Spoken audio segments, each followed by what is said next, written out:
There we go.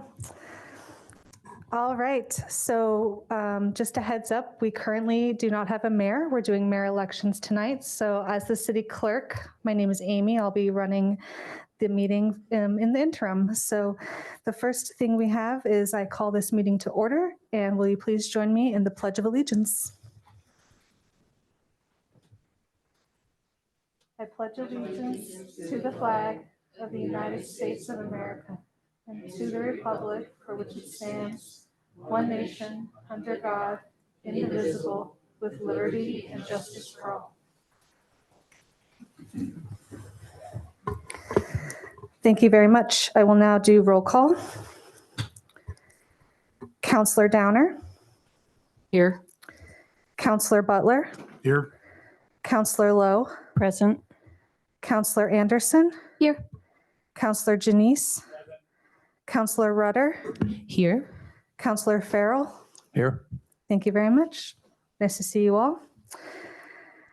Next on the agenda, we have approving the final agenda. This is the moment when, if any councillor wishes to add, remove, or move an item on the agenda, this would be the time to do so. Does anyone have anything they'd like to add, remove, or move? Yes. If I could have a moment or two before the election of the mayor between A and B, I've got a quick comment that will help me set context for that process as a new person. Okay, so as a new councillor, you'd want to add something between A and B, add a question? 3 to 5 minute, yep. Okay. Is there a motion to agree with that for discussion? I move we agree with a 3 to 5 minute discussion. I second that. All in favor? Aye. Aye. Aye. Okay, we will add that. Thank you. I do have something to add. Yes. Under general business, item E, that council retreat. A new item E, council retreat. Is there any discussion or motion to add that to the agenda? I'll second it. Okay. All those in favor of adding item AE, council retreat, please say aye. Aye. Opposed? Okay, we'll add that as well. Anything else? Okay, hearing none, we'll move on to the ceremonial item. We have 4 oaths of office tonight to conduct. So how this will work is I will call you up one by one in order of the newly elected councilors by position. And we'll stand at the podium and I'll give the oaths. We'll do some brief photographs and go from there. So first up is Kathy Downer. Will you join me at the podium?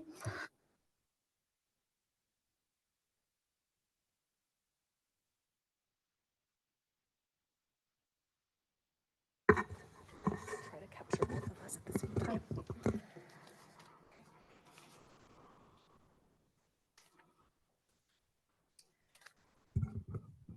Could you raise your right hand? Repeat after me. I state your name. I, Kathy Downer, Do solemnly swear or affirm do solemnly swear or affirm that I am a citizen of the United States and the state of Washington, I am a citizen of the United States and the state of Washington, that I am legally qualified to assume the office that I am legally qualified to assume the office of City of Sequim Council Position Number 1, of City of Sequim Council Position Number 1, that I will support the Constitution and laws of the United States and the state of Washington, I will support the laws of the Constitution and the state of Washington. I will faithfully and impartially discharge the duties I will faithfully and impartially discharge the duties of this office to the best of my ability. of this office to the best of my ability. Congratulations. Thank you. State your name. We're gonna do, Oh, we'll do a little photo op here. I'm gonna shake your hand. Congratulations, this is for you.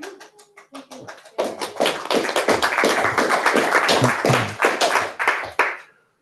Dan?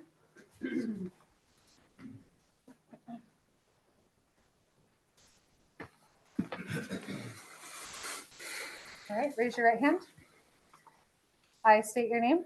I, Dan Butler, Do solemnly swear or affirm do solemnly affirm that I am a citizen of the United States and the state of Washington. that I am a citizen of the United States and the state of Washington. I am legally qualified to assume the office I am legally qualified to assume the office of the City of Sequim, Council Position Number 2. of the City of Sequim, Council Position Number 2.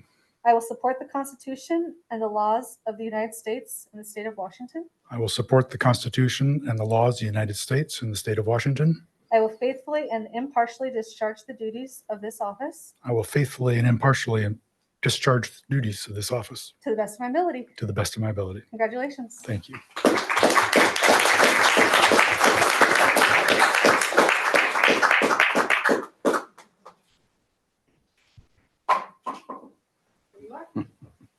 Do you want a photo with your family? Yeah. Want a photo with your family? Come on up. Go for it.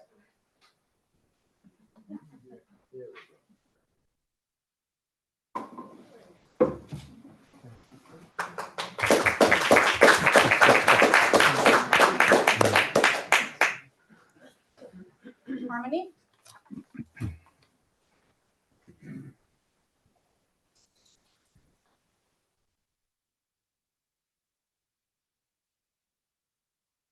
Right hand. I state your name. I, Harmony Rudder, Do solemnly swear or affirm do solemnly swear and affirm that I am a citizen of the United States and the state of Washington, that I am a citizen of the United States and of the state of Washington, that I am legally qualified to assume the office that I am legally qualified to assume the office of the City of Sequim, Council Position Number 6. of the City of Sequim, Council Position Number 6. I will support the Constitution and the laws of the United States and the state of Washington. I will support the Constitution and the laws of the state of Washington and the Constitution. I will faithfully and impartially discharge the duties of this office I will faithfully and impartially discharge the duties of this to the office best of my ability. to the best of my ability. Congratulations. Thank you so much.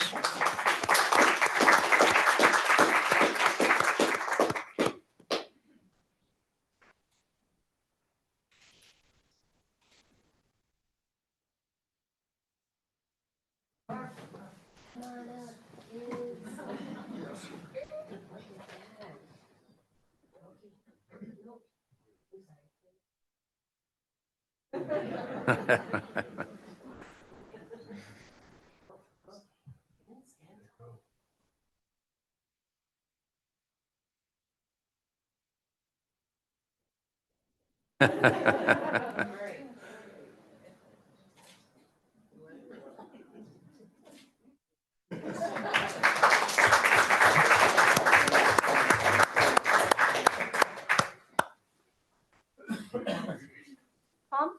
Yeah.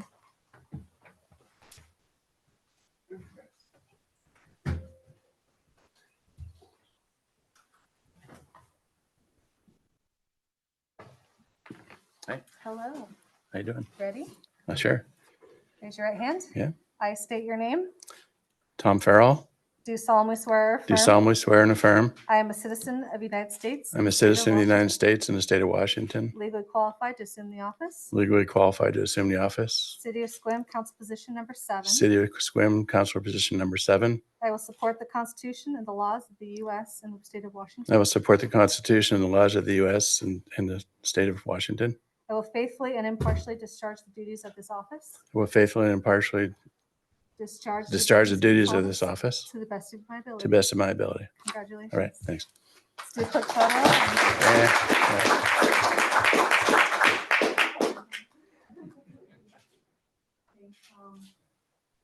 Take care of you.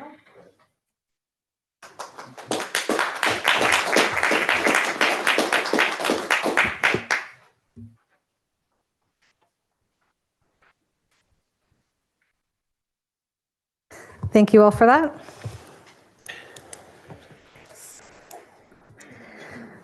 Next item is the one that was added to ask a question before the election of the mayor and deputy mayor. So Dan, I'll let you ask your question and we'll go from there. Yeah, thank you very much. And thanks for indulging this. I find having to vote for mayor and deputy mayor 5 minutes after being sworn in to be sort of intimidating. And thankfully, the majority of you are incumbents. But I wonder if we could help, if you would help me sort of set a context for where we are now and where we want to go, given your experience these last several years.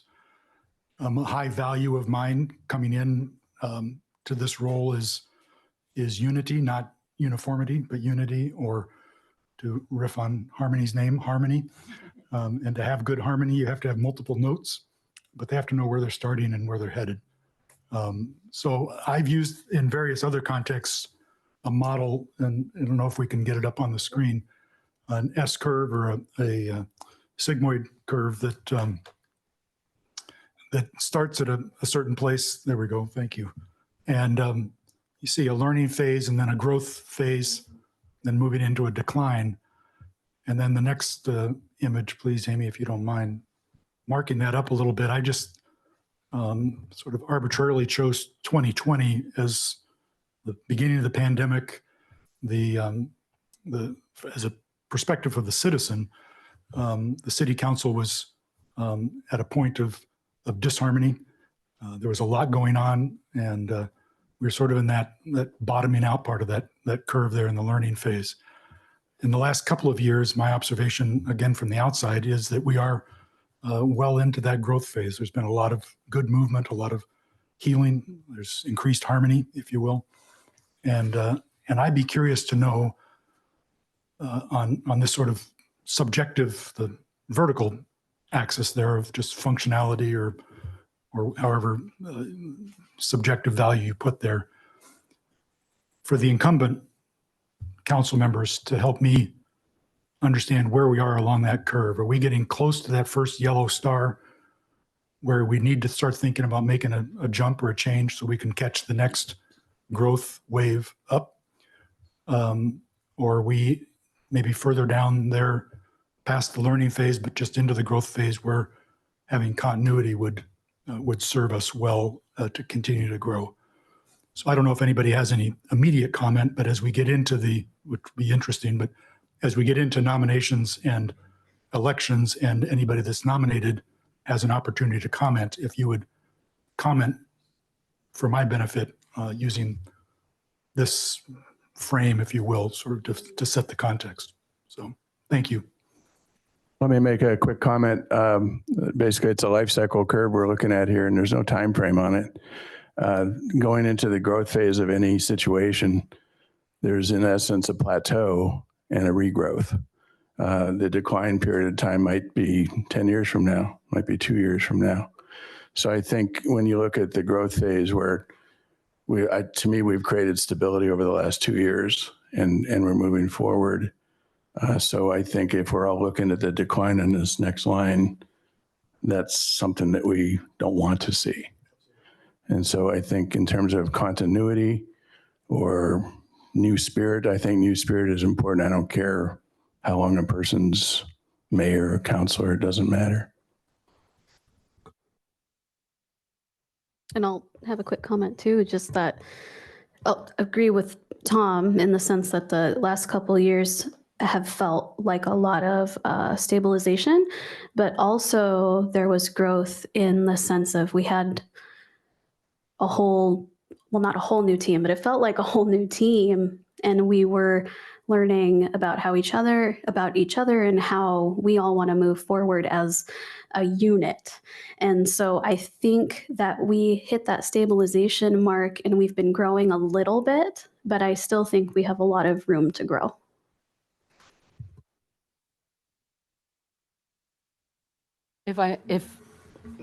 The mayor is still a counselor. We all have equal duties.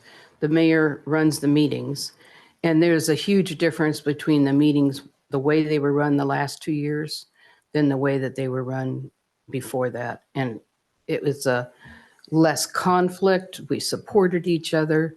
You get more done, I think, but it doesn't really matter who the mayor is. He's more of a liaison between the city administration and the council, whereas the councilors are also liaisons to the citizens. We were elected to get the city's business done, and to keep in mind the fiscal conservative and being good stewards of the city.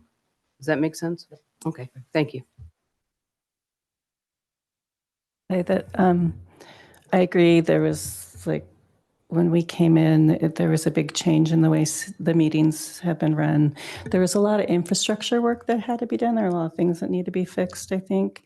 We redid the council rules. We've done a lot of that kind of infrastructure building. And I think we're kind of to that phase where we start looking to what else. And we have the comprehensive plan coming up, and that is a big deal. And I think that we need to be very really thoughtful about how we do that and the impacts that it will have on the issues that we're seeing with housing, lack of affordability and all that. So I see that as a little bit of a new phase.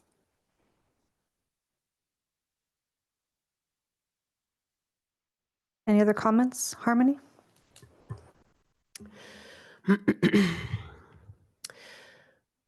I think that I want to just take a moment right now to say that I really I feel so honored to be sitting here and to be asked by so many folks in the community to be called on to serve the community in this way and to be on council. I think that we are all really amazing public servants. I see a group here of 6 really amazing people that I really am excited to work with all of you. And this is going to be, I think, really interesting to see how things go from here. I really appreciate you bringing this kind of framework, Dan. Thank you very much. Really appreciate that.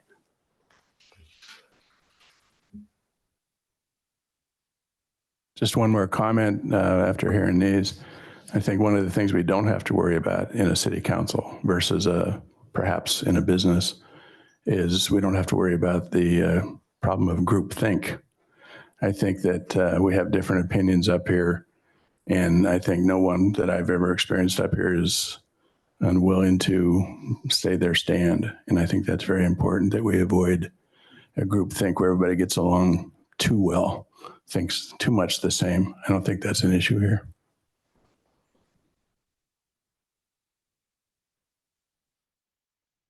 All right, if there aren't any other comments, going once, going twice, I'll move on to the election of the mayor and the deputy mayor.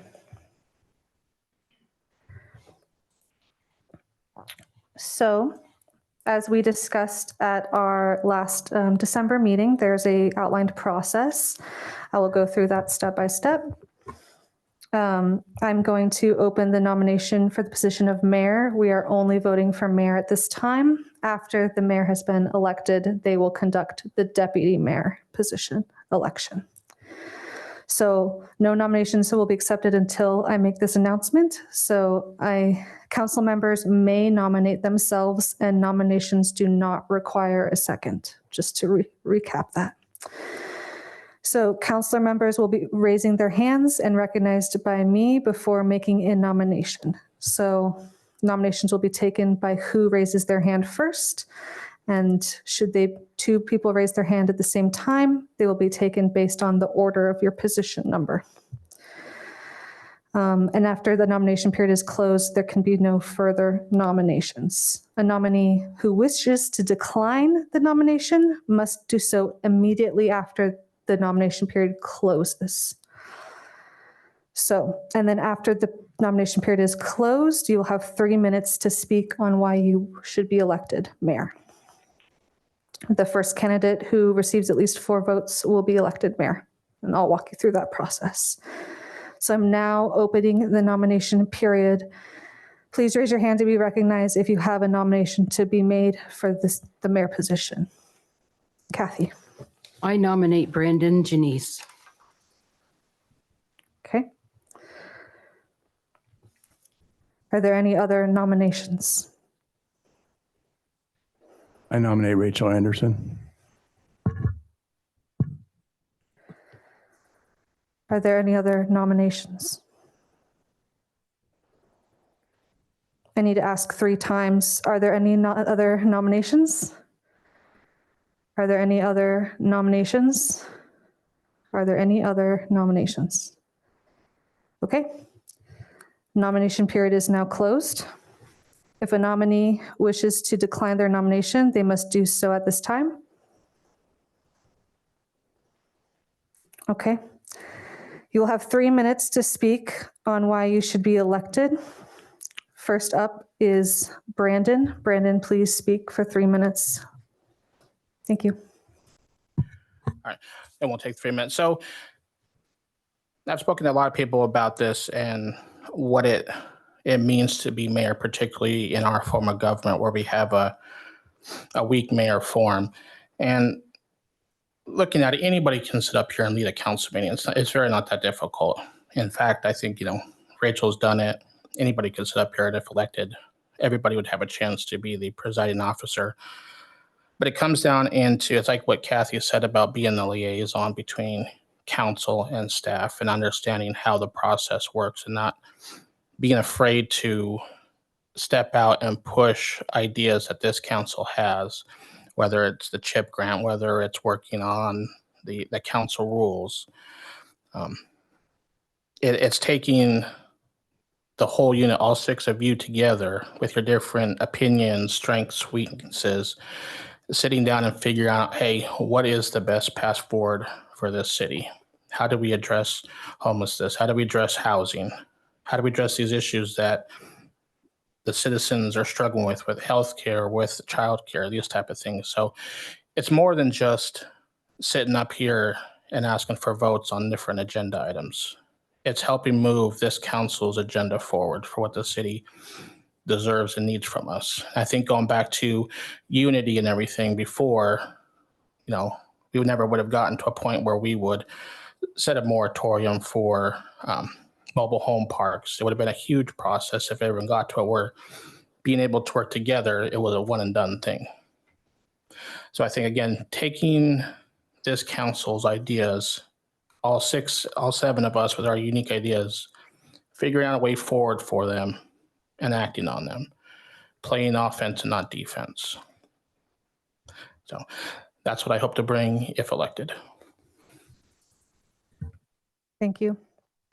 Next up is Councillor Anderson. No pressure. That was good. Why should I be mayor? Well, I guess when I was appointed, I got my certificate of municipal leadership within a month of being on council, and I got my advanced certificate of municipal leadership a month after that. And it really helped me learn a lot about the position and learn a lot about what's needed as far as like policy and procedure goes.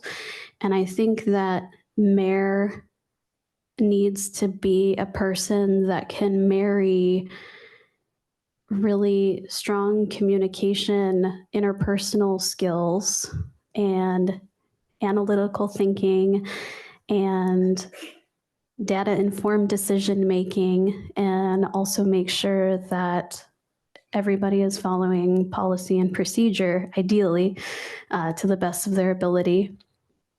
And I think I've worked really hard the last 2.5 years to become that person. I've worked a lot on my leadership skills. And I also think that mayor, ideally, if the person in this leadership position, it has the capacity, I think that they should be, what's the word I'm looking for, participatory. They should be a really hardworking member of the community. And since 2017, I've put in around 1,500 hours of volunteer service. And that's not just to say that I have that many hours. It's also because I love my community and I love working hard for SQUIM and I love working hard for other people. And I have just had such a great time. And I really enjoy being that person that can connect interpersonal, but also policy and procedure. Thank you. Thank you. Thank you both. I will now take a vote on each candidate nominated in the order in which they were nominated. The members will raise their hands to cast a yes vote. So I will need to see your hands, please, to cast your vote. You can only vote for one candidate, and abstentions are not permitted. So again, I need your vote, clear hand, and I will go in the order in which they were nominated. The first candidate who receives at least 4 votes will be elected mayor. All right. So if you wish to vote for Councillor Brandon Janice, please raise your hand for a yes vote. One moment here.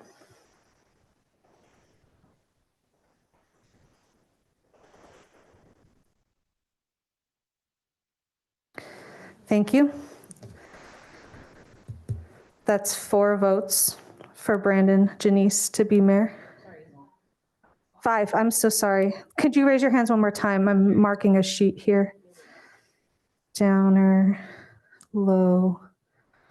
Oh, sorry, Harmony. I saw you, I just didn't mark you. Okay, that's 5. So that is the first member to reach more than 4 votes. So that will be our new mayor. Congratulations. Okay, just making sure I did that right. Yes, okay. So we have a new mayor, Mayor Brandon Janice. And now I will turn the meeting over to you, and I will ask that you please perform the election of a deputy mayor in the same manner. And if you need help with that, I'm happy to help, but you're in charge on this one. Call for nominations, do a vote. Before we go, I just wanted to say something since Rachel mentioned it, and I'll forget if I don't, particularly for the 2 new counselors, is work towards getting your certificate of municipal leadership through AWC. It's been extremely valuable, and there's plenty of good training to take from that. All right, so I will open the nomination for the position of deputy mayor. Does anybody have any nominations? I nominate Rachel Anderson.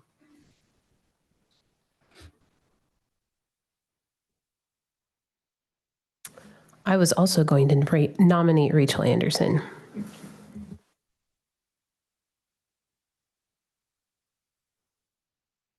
I'll nominate Councillor Lowe.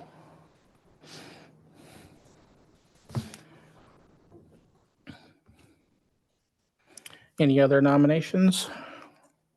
Going once? Anybody else? Going twice? All right, 2 nominations are Councillor Anderson and Councillor Lowe. I will now take vote by hand for Councillor Anderson since she was first nominated.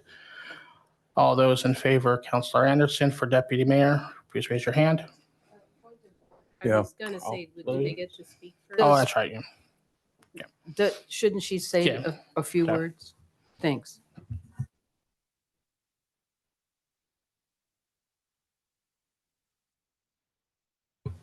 Are we going in order? Okay. So deputy mayor, well, the certificates, but also I feel like deputy mayor needs to be a supportive team member and able to run the meeting when the mayor is absent. Both of those I am capable of. Thank you. I would just like to say my interest in being deputy mayor would be to help support the work that we've begun, especially really focusing on our visions and goals. And I do have 27 years experience working in tribal and state government. And so I think I've brought that to the table quite a bit during meetings and trying to keep us on track on the agenda and keeping focused on the work that needs to be done rather than a lot of emotions and stuff. So those are my interests. I enjoy working with Brandon. We have some similar interests outside of council, but I know that he really is interested in working on the housing issues that we really want to address, and I really want to help support that.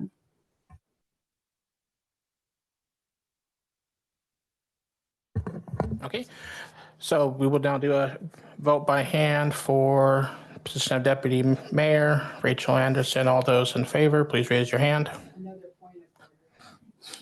Didn't she just read that we do it in the order of the seats, not alphabetically? To clarify, it's you take it on who was nominated first. It's only if there was a tie. Yeah. thank you. You're welcome. All right, all those in favor of Councilor Anderson?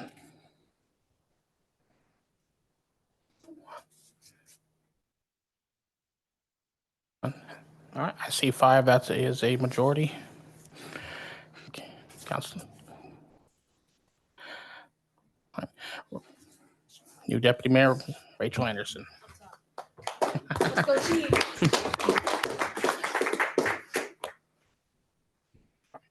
Okay, now moving on, we'll move on to item number 6, public comment. City Clerk.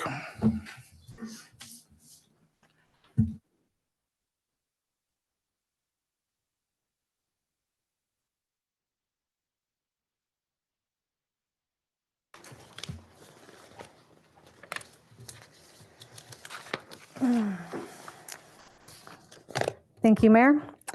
The public comment sheet has been collected for those attending in person. Comments will be taken every other one from those attending virtually, by phone, or in person.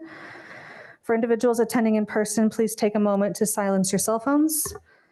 For those attending virtually or by phone, if you would like to provide public comment, please now press the raise your hand icon, or if you're on the phone, press *9. Each person will have 3 minutes to speak on any topic, and there will be a timer visible on the screen. A total of 30 minutes will be permitted to provide comment.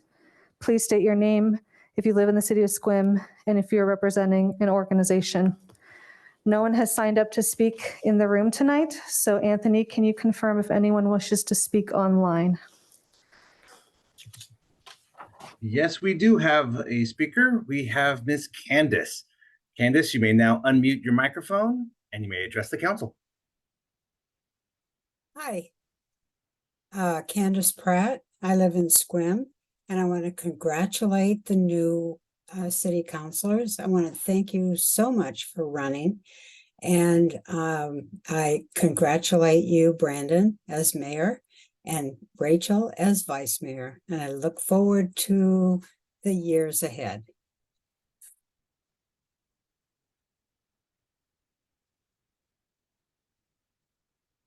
Thank you. Anthony, is there anyone else online wishing to speak? No other hands raised. That concludes public comment. Moving on to item 7, the consent agenda. The City Clerk, please read the consent agenda. On tonight's consent agenda, we have item A, the claim vouchers totaling $1,436,949.44. Item B, the City Council meeting minutes from December 11th, 2023. Item C, the 2024 Council meeting schedule. Item D, Sequim Municipal Code updates to Title I, that's an ordinance. Item E, Sequim Municipal Code updates to Chapter 2.24, that's an ordinance. Item F, amending the council rules section 3.7 regarding the election, that's a resolution. Item G, an appointment of a new planning commissioner, that's a resolution. Item H, West Sequim Bay right-of-way deed, that's a resolution.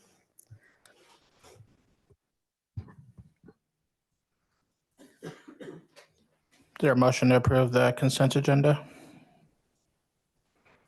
I move we approve the consent agenda. I'll second it. Any objections? Seeing none, the motion passes. Moving on to general business, item A, council committee assignments. Yes, so I'm happy to present this tonight. As you saw in your packet and in a previous email, I can also put it up on the screen in a moment. We have the SQUIM City Council Committee assignments to determine specifically the two counselors who recently left office. They were serving on regional committees, and so we'd like to fill those vacancies to get those committees fully filled up. And then if there are any other edits or suggestions of people who would like to be removed from their current committee assignment or added to a committee. So that's up for council's discussion tonight, and I'll place it on the screen here in a moment. But yeah, we'd like to prioritize especially filling the couple that were vacated by previous counselors. I do remember a couple years ago, there was some issue of next time it came up, we were just going to start from scratch so people aren't getting stuck on what's left over committee. So do we want to go that route and start clean? Sure. Would be okay with that? All right. So I'll start at the top. Council Finance Committee. This is mandated by RCW. There needs to be at least 3. So I'll take volunteers. Anybody want? I'll volunteer only because it's one of the few things I can actually do for work. So I'll volunteer for 1 position. Same here. 2. Anybody else? We need 1 more. I was actually kind of thinking about it. Tom, I think that the other day you suggested that we would be able to take care of it earlier in the morning, and that really would jive well with my schedule as well. I think that's, yeah, I'd like to learn more. Plus, Councilor Lowell served on that committee, and I don't know if I'm going to be able to take all of Lowell's committees, but yes, finance it is. Okay, we got 3 for finance. You would. To clarify, can I, that's Tom, Brandon, and Harmony. Correct. Okay, thank you. LTAC committee, need 1. This is the chair of the LTAC. I'm interested in that committee.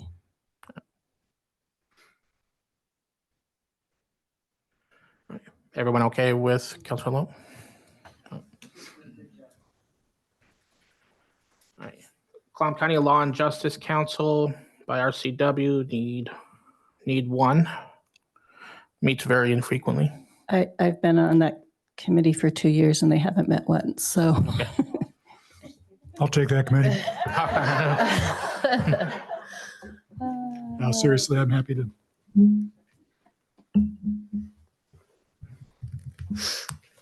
You good with that one, Amy? Yeah. Thanks for taking one for the team. Transit Board, 2 plus an alternate. May I say something about that committee? It's very interesting. It takes a good hour to prepare for the meeting because it's a solid 2-hour meeting. But I looked into why they need 2 council people per city. This was committed to, the city of Sequim committed to this, having 2 councilors in 2016. In 2020, it was revisited, but there are not any minutes to that meeting. So I don't even know if anybody from Sequim was at that meeting. It was during the COVID, and I'm not really sure what happened. It will be revisited this year, 2024, and it's done by population. So I know that our population has gone up since 2020. It has to, with all these houses being built. So And these meet on Wednesdays at 10, right? yes, the third Wednesday, I think it's the third Wednesday of the month at 10. And I don't mind continuing on it. It's very interesting. I think there's a discussion that we had about how many to send to that board, but I think I said in the before COVID times when they were having trouble getting a quorum. So, but with Zoom and everything now. Well, it's not really, I don't feel it's a council person's responsibility to have an outside agency meet their quorum, but they passed the law. So it's a RCW. So we got one. Do we have one and then somebody interested in being an alternative? I don't blame anybody. I'll sign up. I usually Zoom the meetings. Yeah. It's just easier than driving to PA and getting there. It's a good group of people. It's a lot of work, but it's a good group of people. I wanted to I'm not signing up for this committee. Let me just start there. Sorry. This conversation's great. And I thank you, Brandon, for suggesting we take it in this style of going from scratch and seeing what we're all able to accommodate. Looking now at the list again, I would prefer to be on committees that meet on Mondays. Mondays are the day that I do not work. As I step into this role, serving the community in this way, I am holding Mondays during business hours open for conducting city business. And so that would be the most helpful for me. If I'm going to serve on another committee and it meets at another time, I'm going to have to juggle that and with my other employment, which I don't prefer to do because, so because I want to keep making sure that I can support my family. And then so that bit is if I serve on committees that don't meet on Monday during business hours, I just have to see how flexible they were and you all would be to allow me to watch those recorded meetings and then bring the content back that way. But I don't know if I'd be the best able to serve the council in that way if I'm not participating in those committee meetings live, that I wouldn't be able to be part of the discussion and the dialogue. So just wanted to bring that out. Thank you, Brandon, for bringing up this start from scratch option. I felt like it was pertinent to share. Thank you. But if you think about if there is money involved and if it's SQUIM money and they want 2 people there, then we should have 2 people there. The county money, the transit is county, state, and federal. And when they revisit the have to have 2 people there, if I'm not in on that meeting, I will find out why. Because maybe their reasoning has changed since 2016. Because SQUIM does use transit money for our buses. We have the Interlink, we have the buses, we have the straight shot, we have a lot going on. Does it have to be counselors? According to them, it does. But Sarah, is Sarah still here? Sarah is an alternate.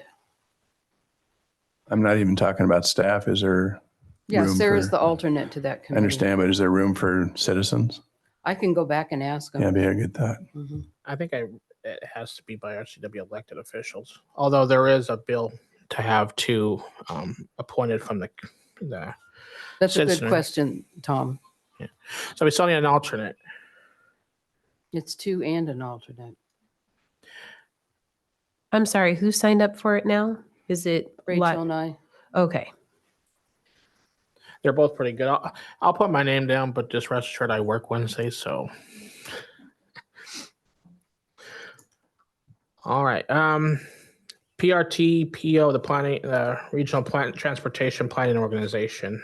I'm on that one and I've made every meeting, I think, and I'm still able to commit to that. You still want to be the alternate, Vicky? I'm the alternate and I've never had to go to a meeting because Rachel goes to all of them. So yes. Pick it up. That's fine. All right. What's the difference between the 2 transportation meetings? Do you mean difference between Clallam Transit and PRTPO? Yeah. So Clallam Transit is solely Clallam focused. PRTPO is like regional, part of the state regional. Is that helpful? No. Thank you, though. So like Kitsap, Clown, yeah. Well, that's Jefferson. discussed at our meetings also, so. The buses just don't stop at the county lines. Thanks. All right, moving on, Healing Center Liaison. We have 2 people who would like to do that. And if I remember right, the meeting timeline was changing. To quarterly. Is that what it is now? Mhm. Quarterly? After Do we 2 know, years. like what days of the month that'll be on or what time? The Does person anybody who was know? on that committee is no longer on council. Yeah, okay. I'd be interested. And I'm interested also. Excuse me, I'm also on that committee by mandate, I believe, but historically that's been Thursday afternoons, like a 4 o'clock. It usually runs an hour. Agendas are sent out plenty of time before, as are the meeting and minutes, et cetera. So it is going to quarterly, but I didn't hear in that conversation that they were changing the day of the week or the time. So we'll just have to see.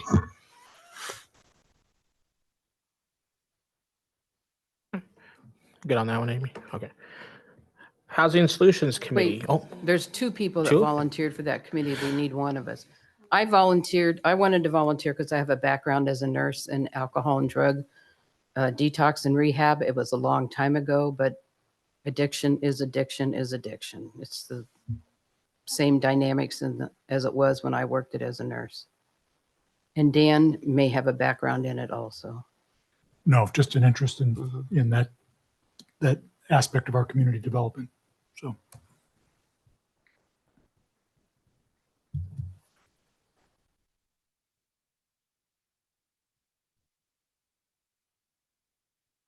do we want to, since we have 2, do we want to vote on who gets to be it, or do you guys want to decide if one of you wants to take it over the other? I'll give you guys that option first. Could we alternate So without embarrassing the city? I'm okay with it. For me, as as obviously if there's not a quorum of us that attend any of these things, more power, go for it. Go attend these ones. Just we gotta make sure, like I said, there's no quorum, so no more than 3. So both of you want Both to, of us attend. if you Is want that what to. you're saying? I don't. Yeah, it's a pretty, there's probably 8 to 10 of us on that committee. So I don't, it doesn't, there's the sheriff and the fire and behavior health, blah, blah, blah. So it's a pretty hefty committee. So I don't think whether you guys alternate or whether you both showed up, I don't think it would matter. I need to, it's not my committee, so I shouldn't make rules here, but you might ask them. Yeah, this was mandated by the hearing examiner, so I think as long as council agrees that we're okay with 2 of you, and if you guys want to switch, then all for it. Okay. Rock, paper, scissors, as Dan suggested. We'll both do it and see what, we'll figure when it we out. go to All the right, first council okay meeting, with we'll that? figure it out.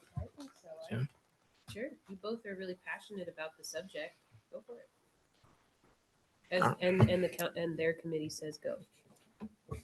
Excuse me, Harmony. Could you please make sure and turn on your microphone? Thanks, Christina. You are so welcome and thank you. Okay, moving under to the optional council participation. I think this should be on a list at some point. We should have a longer discussion on. Did I miss it? Oh yeah, housing solutions. I'm on that one, and I think I've only ever had to miss one of them so far. I don't mind doing it. Yeah.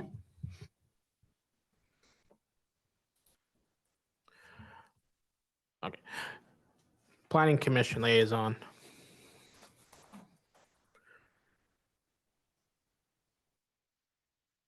You still want to do that committee, Tom? Yeah, I can do that unless someone else has some interest in that.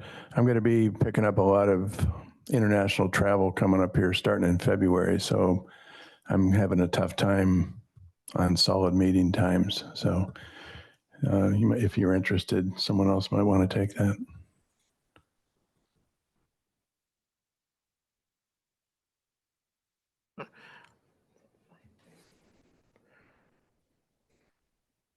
You're okay for now, Tom? Let's put Tom down there for that one. Can I seldom attend. I do read the minutes. I seldom attend because they have a fully qualified staff, but I do keep my ears open and visit once in a while.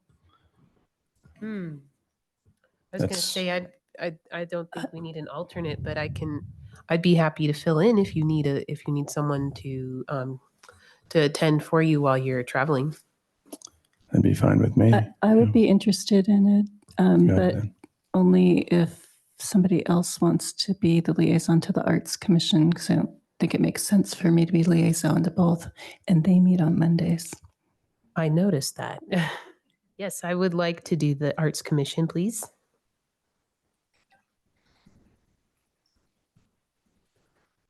So I will stay on the Planning Commission, and you're there quite often, and anyone can go to any of these meetings, by the way, that are open to the public.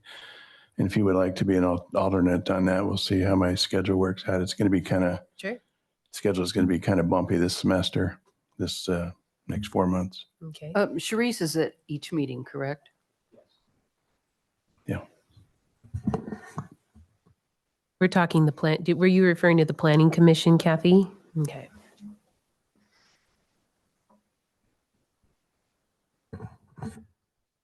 All right, so planning and arts is done. Parks, Harbor, and Recreation.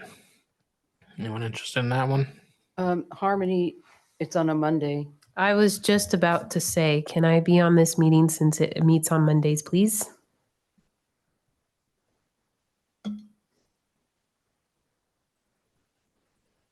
Unless anyone else feels really passionately about it, I would be happy to represent council. Got that one, Amy? Okay. Chamber of Commerce Board, monthly, second Thursday.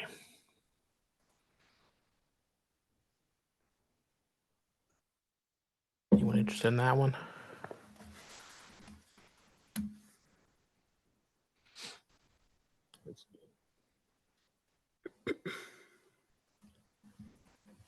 Do we normally have staff coverage on that meeting Yes. as a backup? Yes, Barb attends that, Yeah. and I think you can attend that remotely too. Is Barb here? Yes. Yeah. So I'll stay on that then, if you want. Okay.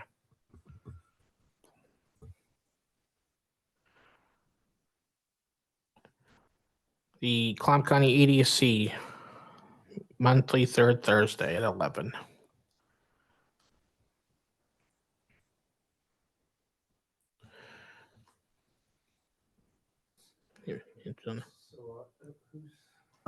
I was approached by Colleen on Friday, and she wondered why staff wasn't on there. Apparently, the the city manager of PA is on there. Do we know if it needs to be a council member? I said, oh, I thought that was a council member. She goes, no, I don't believe it is. So I said, I have no idea, but you were doing this tonight, and I would bring it up. So I'll leave it up to you, but I'm happy to serve on that. But it doesn't need to be. I meet with her pretty regularly anyway. So whatever you'd like.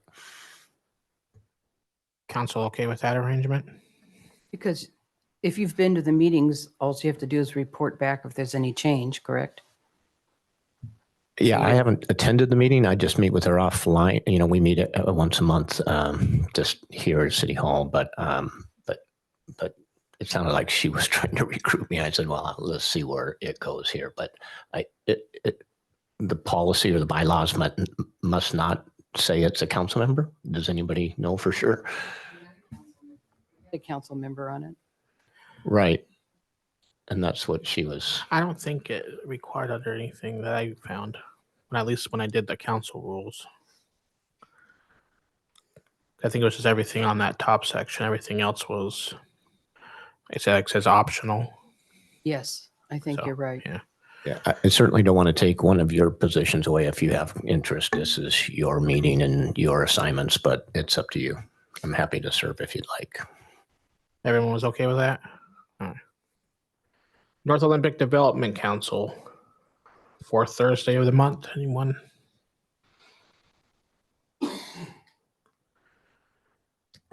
I'm interested in that one. If Harmony, were you going to take the Arts Commission or not? 'Cause Yes, okay. yes, I'm taking the Arts Commission. Okay, then I'm interested in the NODC.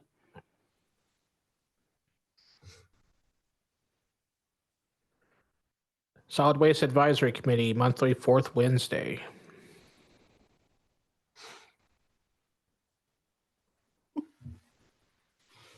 You still interested in that one, Tom? It's probably something I'm not going to be able to attend very often based on that schedule. Does Megan attend that one regularly? Be okay with doing the same kind of arrangement? Yeah, Not one of the top 8, Yeah. so. she always attends, and she's probably one of the most knowledgeable in attendance. I agree. Megan's great. She does great work. Potential Responders Emergency Program. Kathy? That's my kind of committee, since I don't know that they've ever met. Yeah, I'm fine with that. I'm fine with that. Health and Housing Collaborative. Weren't you on that, Rachel? Oh, that was Housing Solutions. When do they meet? It doesn't say. Yeah. Oh, do you know, Lowell? I think it's Fridays mornings, but oops, go ahead. Every other Wednesday morning at 9:30. Repeat it for the minutes. Every other Wednesday at 9:30, and it says Zoom meeting, second and fourth Wednesday at 9:30, and it's remote. Any interest?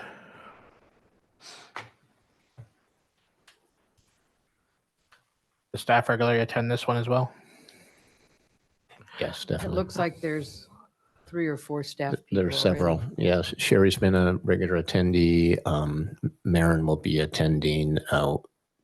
Did I say Sherry already? And I think Charisse maybe.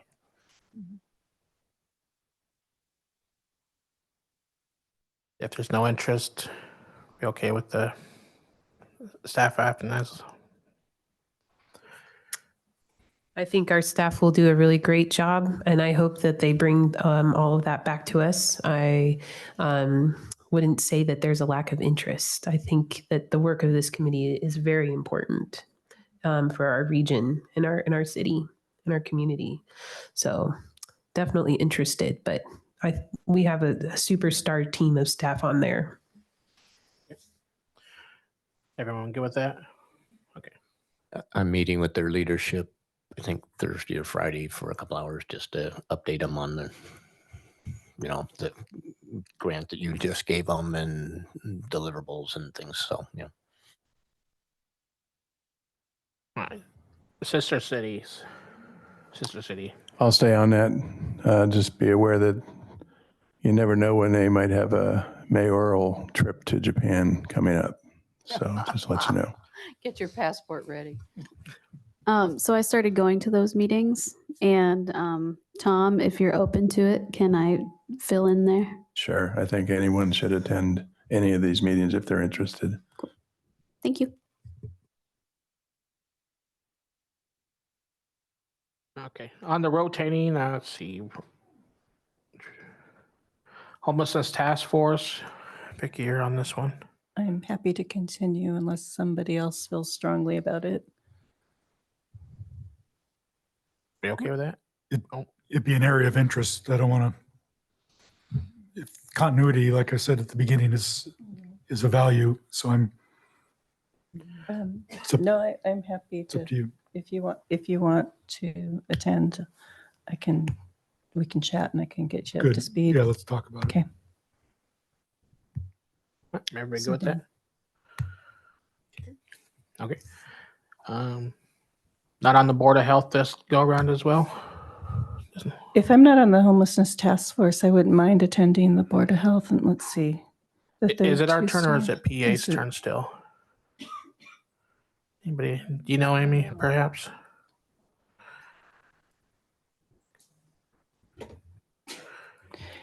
If it's our turn, I'm happy to do it. If not, then it's fine. Okay.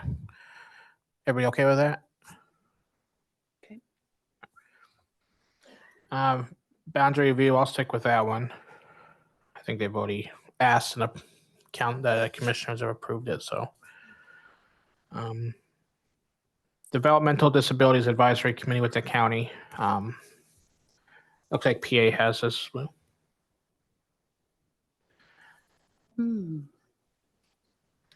If we can't have it, is anybody interested in serving on this one? How often do they meet? No. It doesn't say. Yeah. If it doesn't meet, I'm sorry, if it doesn't meet very often, I'll be glad to go. No, Okay. I'm serious. I mean, I have some experience with disabilities, but Okay, we'll have to figure out if we're serving Sure. on it still. So let me know. Thank you. Okay.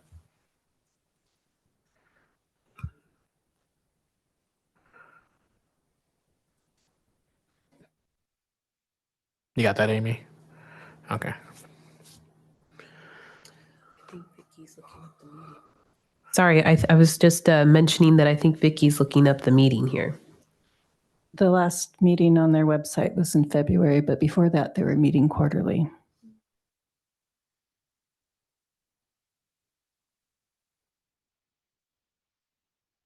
All right, final part, staff and volunteer representation. I'll, at least for the staff wise, I'll refer to Matt. Is your staff good with all the ones that they're on this since it's staff or volunteer? Yes, I have not heard from anybody that there needed to be any change. I'm just trying to update that myself, kind of review that. I can let you know, but I think we're solid. Those are the right people. What is the youth task force and why is there no representation?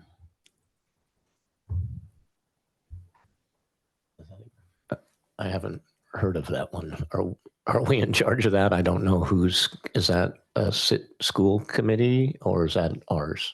I don't know about that one.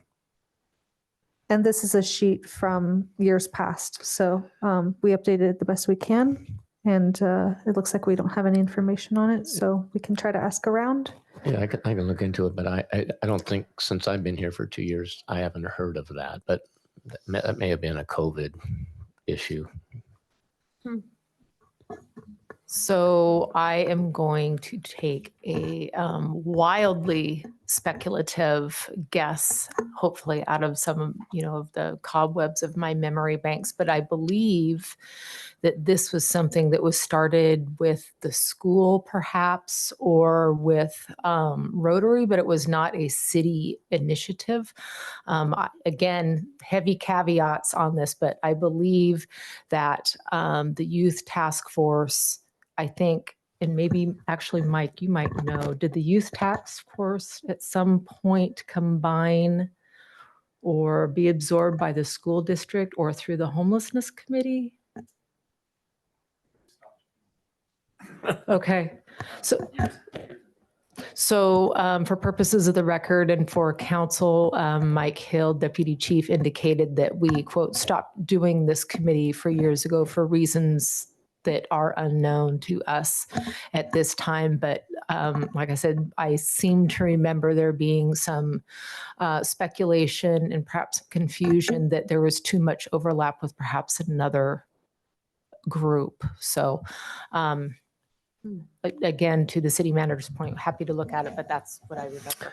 And my guess is the school has the Interact Club now or class, and we do interact with them, and we have 2 representatives of them on your council. Some Interact students, but I don't know if that's the root of that task force. So.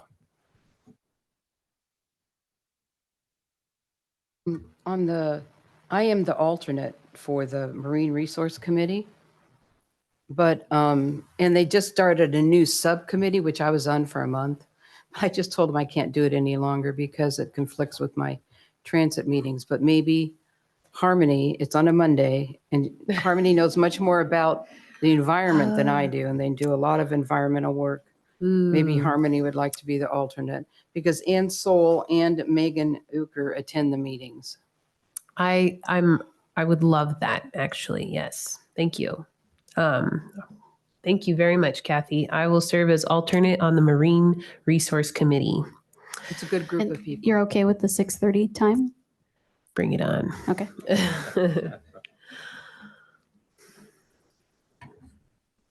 Any other comments on this section from council?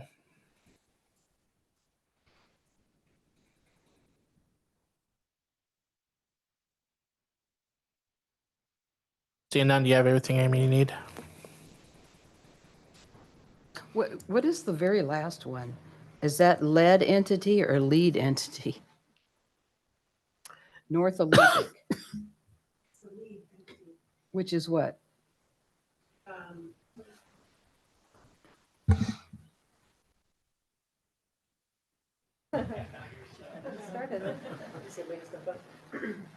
The North Olympic Lead Entity Group is a group that works with salmon recovery projects. And so they prioritize what sorts of projects need to happen and take amounts of money and distribute it in an order that they think meets the highest priority restoration projects. So that's really a county issue, because the Marine Resource Committee covers the same thing. Thank you. Amy, could you send us all a copy of that when it's finished? Thank you. Definitely. And we also include a copy in the council rules, so that can be replaced as well at the very end of the council rules. Thanks. And just as a naive question, what's the next step? Do we need to take initiative on this, or will the chairs of these various committees reach out to us, or how does it work? Yeah, in the past, the clerk's office has been the go-between, so we will update where we can reach the folks, the responsible for the committees. So we will provide those newly updated nominations from the Sequim City Council. There might be a thing to sign or something, a letter, but we will reach out and make sure that it all gets officially done. So thank you. Some of them have online training too for you to do before your first meeting. Very brief. Do we want a motion for all this? All right.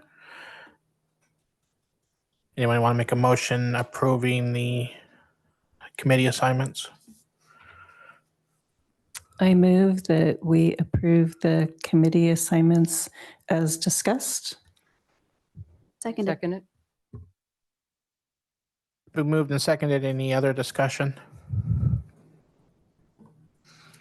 I look forward to hearing reports from fellow counselors about all the good work that's happening in the community. Thank you. Any opposed to the motion? Seeing none, the motion passes.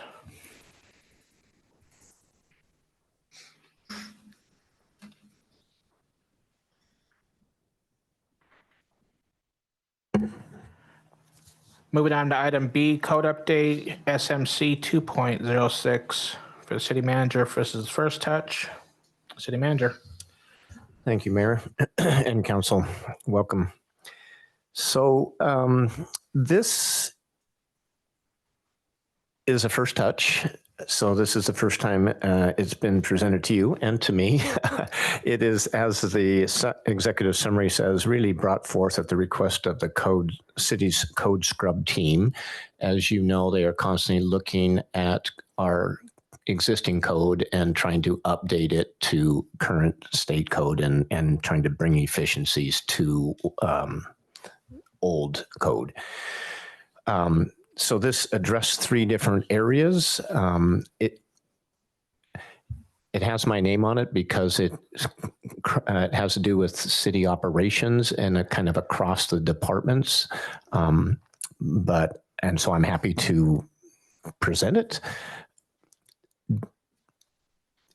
probably benefits Public Works a lot, some DCD, some legal, those kinds of things.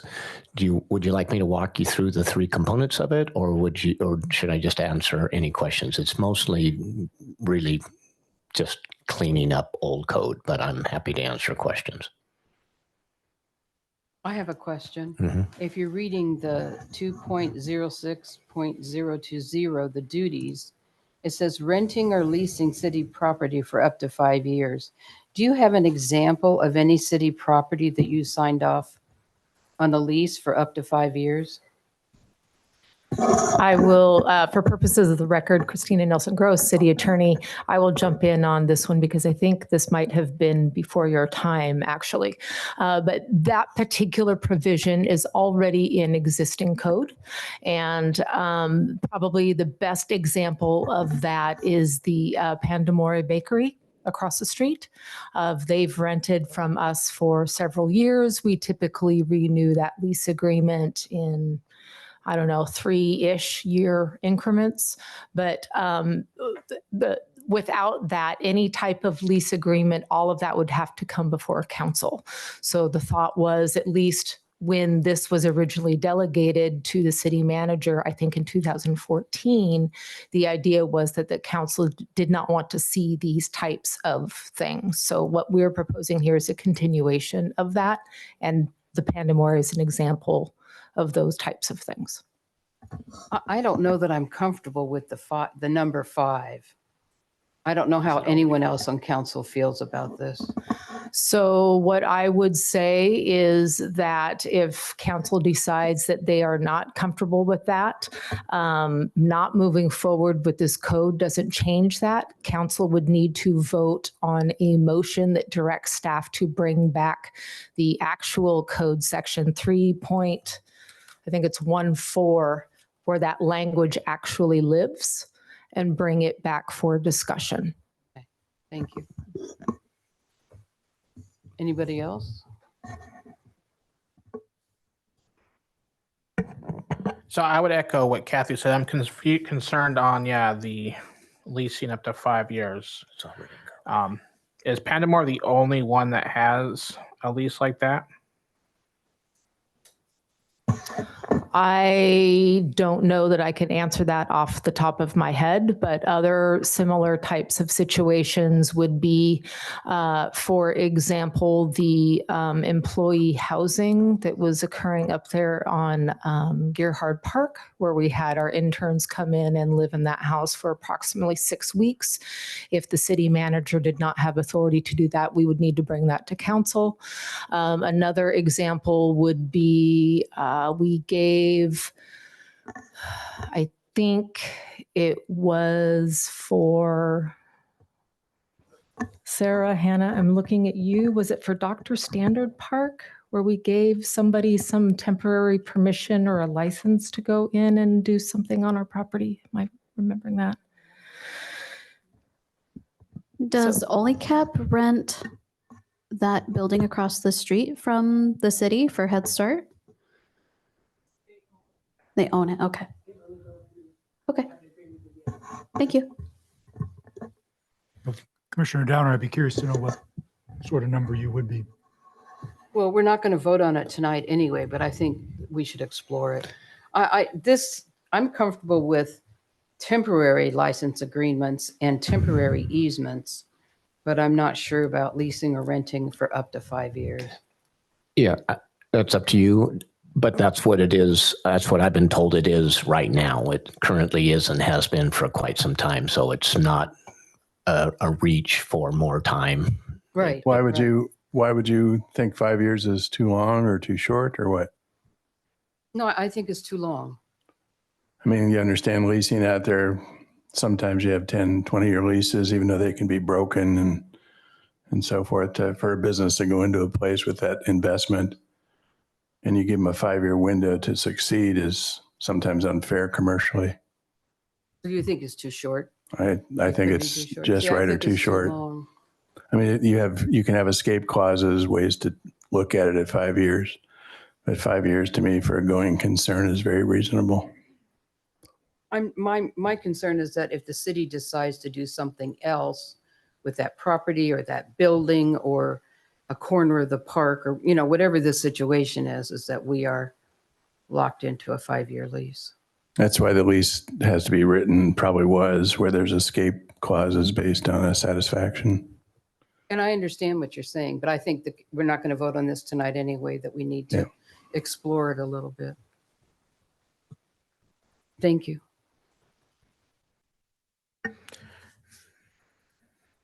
Gibson.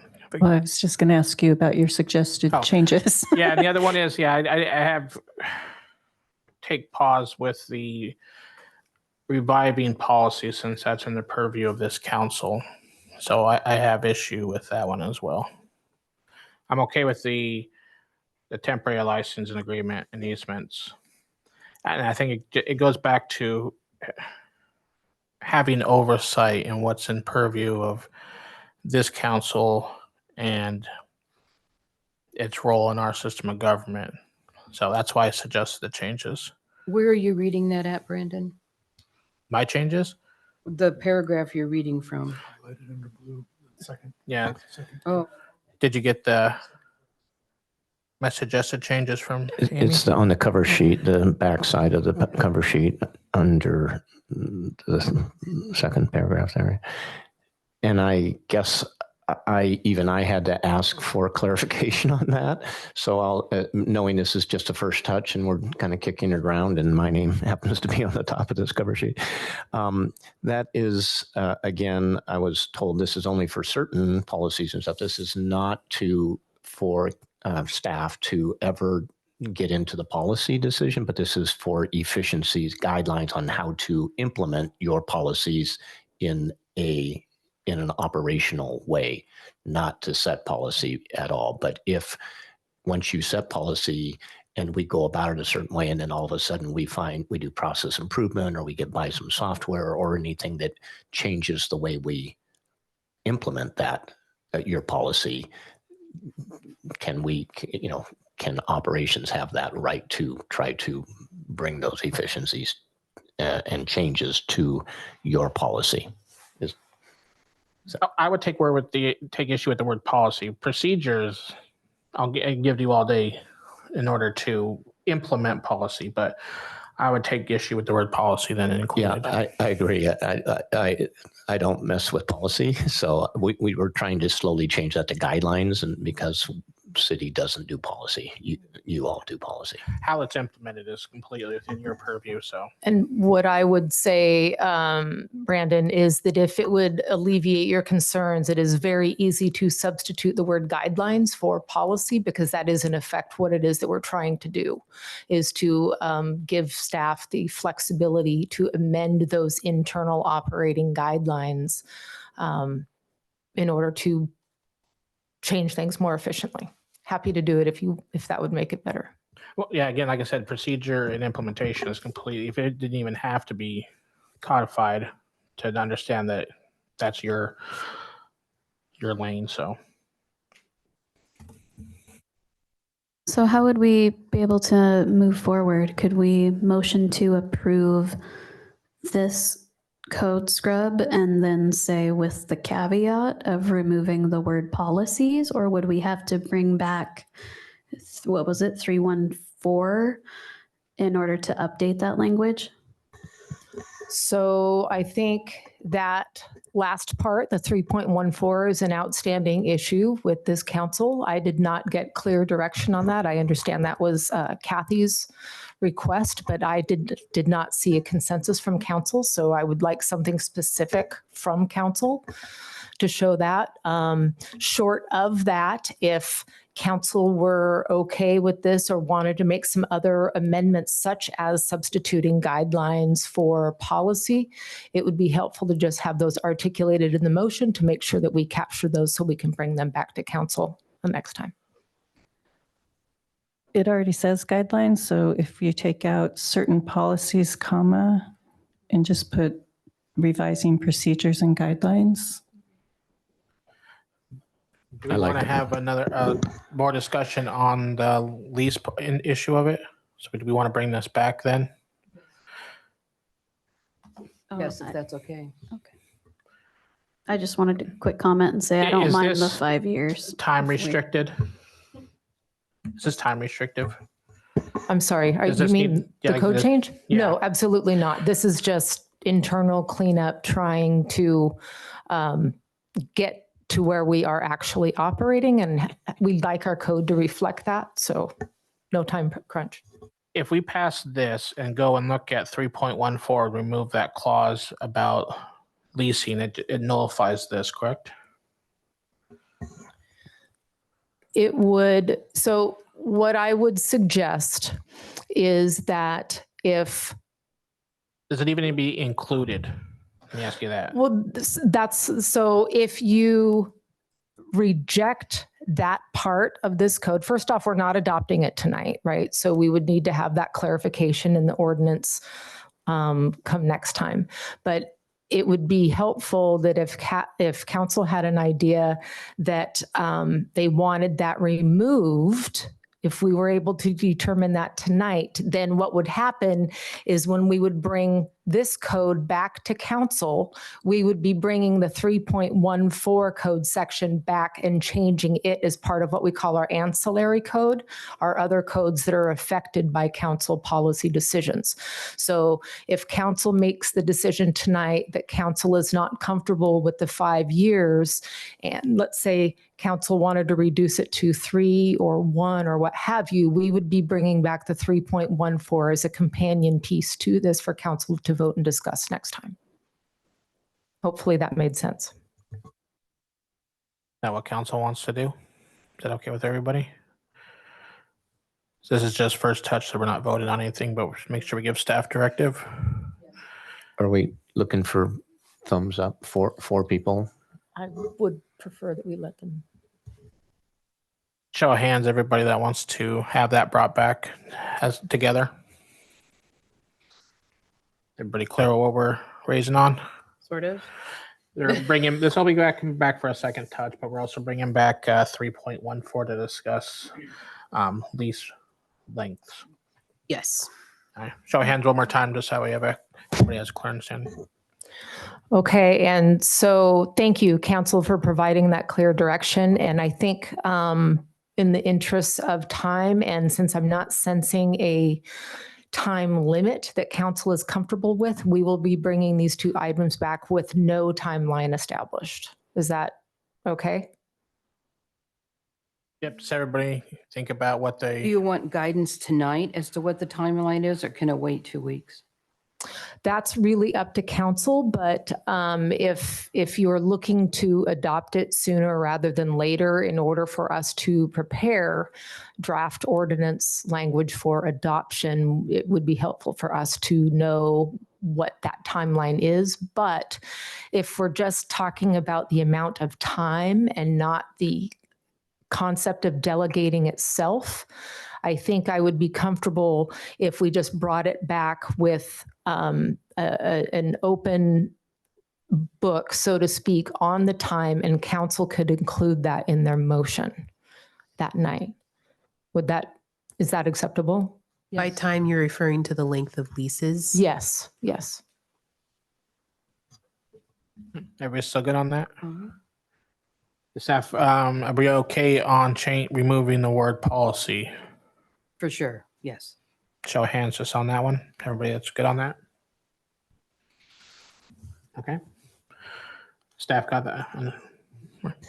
We have that. I think the only thing that remains is whether council wants to, well, actually, thinking this through, I'm presuming council would want this back on second touch, correct?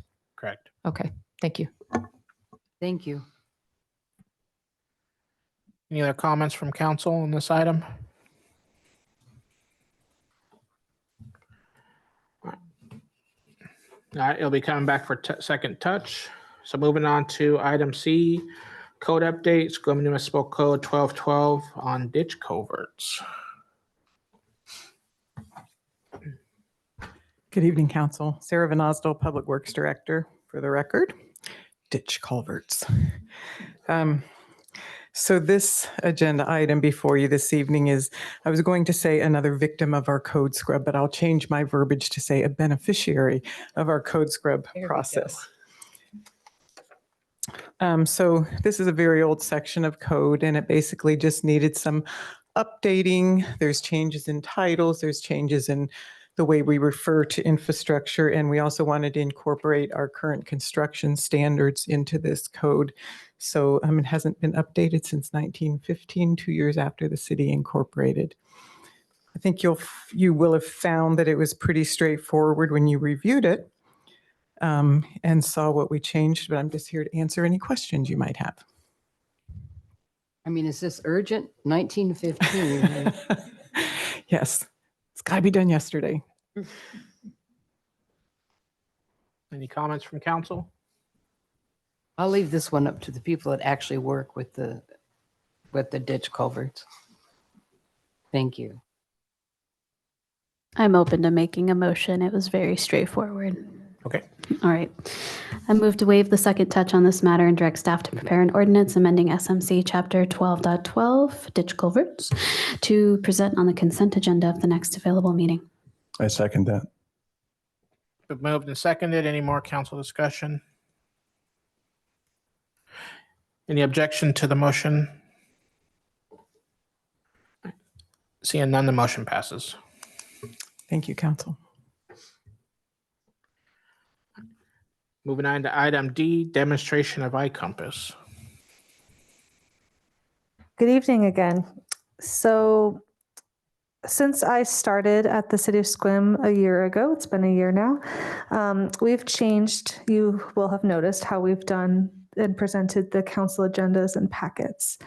So when I first got here, we would just present the agenda as one sheet or two sheets, and they had clickable links, which is very convenient for everyone involved except for staff, because staff had to load each item separately on our website on the back end. There was a big opportunity for error, and it really messed with us going back in time for archiving.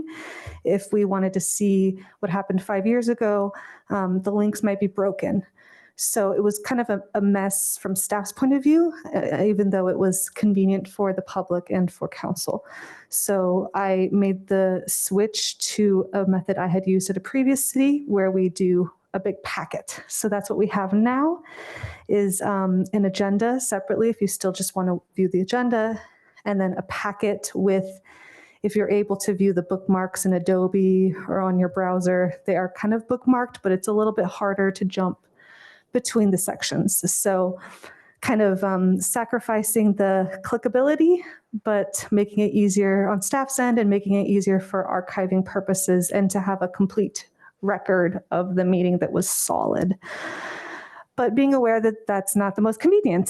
So the clerk's office has been looking at a solution of trying to marry both of those together. And I'm happy to report that we have found a solution. And I wanted to do a quick demonstration tonight of our new software that we are officially, I guess, kicking off tonight, and kind of explain the pros that we have, kind of show you how it works. And noting that it is a change and it will look different, but I'm really hopeful that you will like it, the public will like it, and so far staff is loving it. So without further ado, I'll share my screen and just kind of walk you through a brief demonstration. Happy to answer any questions as we go as well.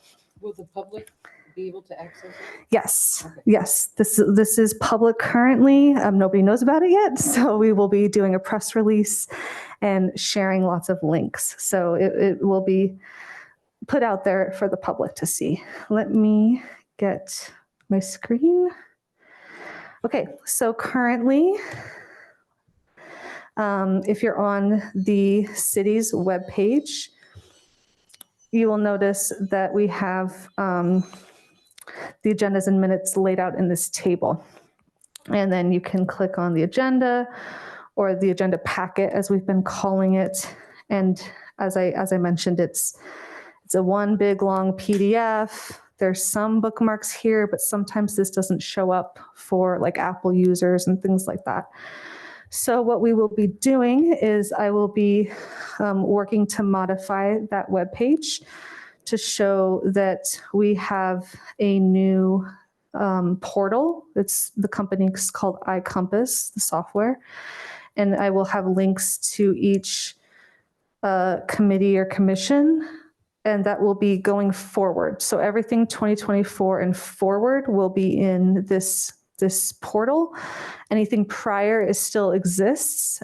We have the actually official copies in our Laserfiche public portal online. So everything going back to the beginning of time is still searchable and still available. So we'll have that.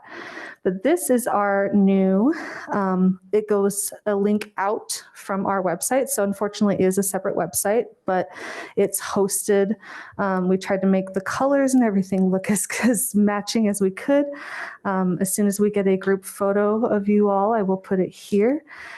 And there are a few options for the public to peruse. So we have some links here about the boards and commissions.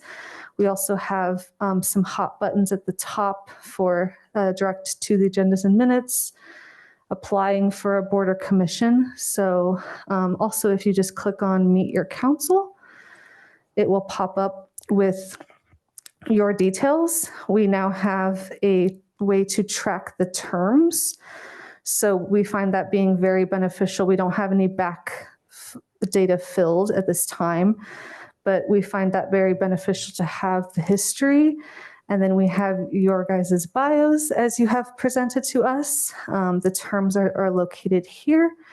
We will also note the boards both internally and externally as well. So now that I have that updated information, I will be putting that in so it's a clear who's on which board, and we will link out to those appropriate websites. So we have, again, the council kind of gets its spot here. And then if you want to see any recent meetings, they will be located just above here. And we can click on this one, which is tonight's, which I had preloaded in. At the top, we have standard when it meets. This is the same for all the boards. So all the boards have their own page. And so we have a clear Zoom link for everyone to see if they want to attend a meeting, how to do that. And then this is your agenda. It has everything laid out, and then it also, you'll notice, has clickable links. There are a few ways you can navigate this. If you want the print version, so you like the PDFs, if you like having those PDFs, you can just click agenda or the packet. That will give you that whole 78 pages. It's good for our archive. But my favorite and recommended feature is you will see the agenda here. You can click on an item and it will open in a new web page. That works great. Or you can do this awesome split screen button right here. And if you click a split screen, it will show you the agenda. So you can have this up in your meeting, and then you can click on it, and there you have your item. So you don't get lost on the agenda. You still have it here. You can go between items. If there are any attachments, you can click on those. They go straight back to that. This is actually all connected. It just jumps you down to the appropriate item, but you can very clearly read what is expected of you to know, and then you can jump to any attachments, anything that is added pretty easily. I think it's pretty handy.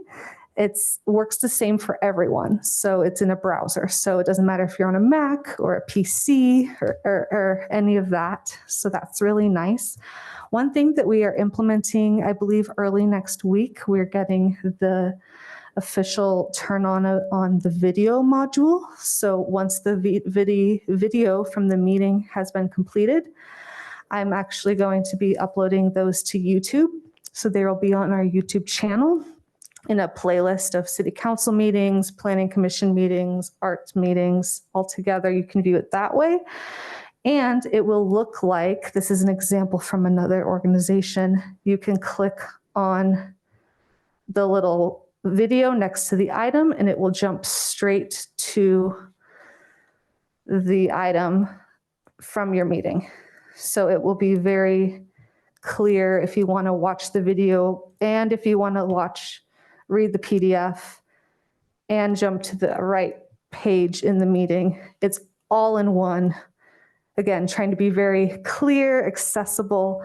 This was the best software I've ever seen for this type of a thing. So I'm really excited, and staff is really excited as well. So if you just go back to this homepage, one more thing I wanted to show you, there's fun things you can click around, but meetings in general shows you all of the commissions and committees. Again, very clearly laid out with the Zoom links, so you're not trying to find how to log on.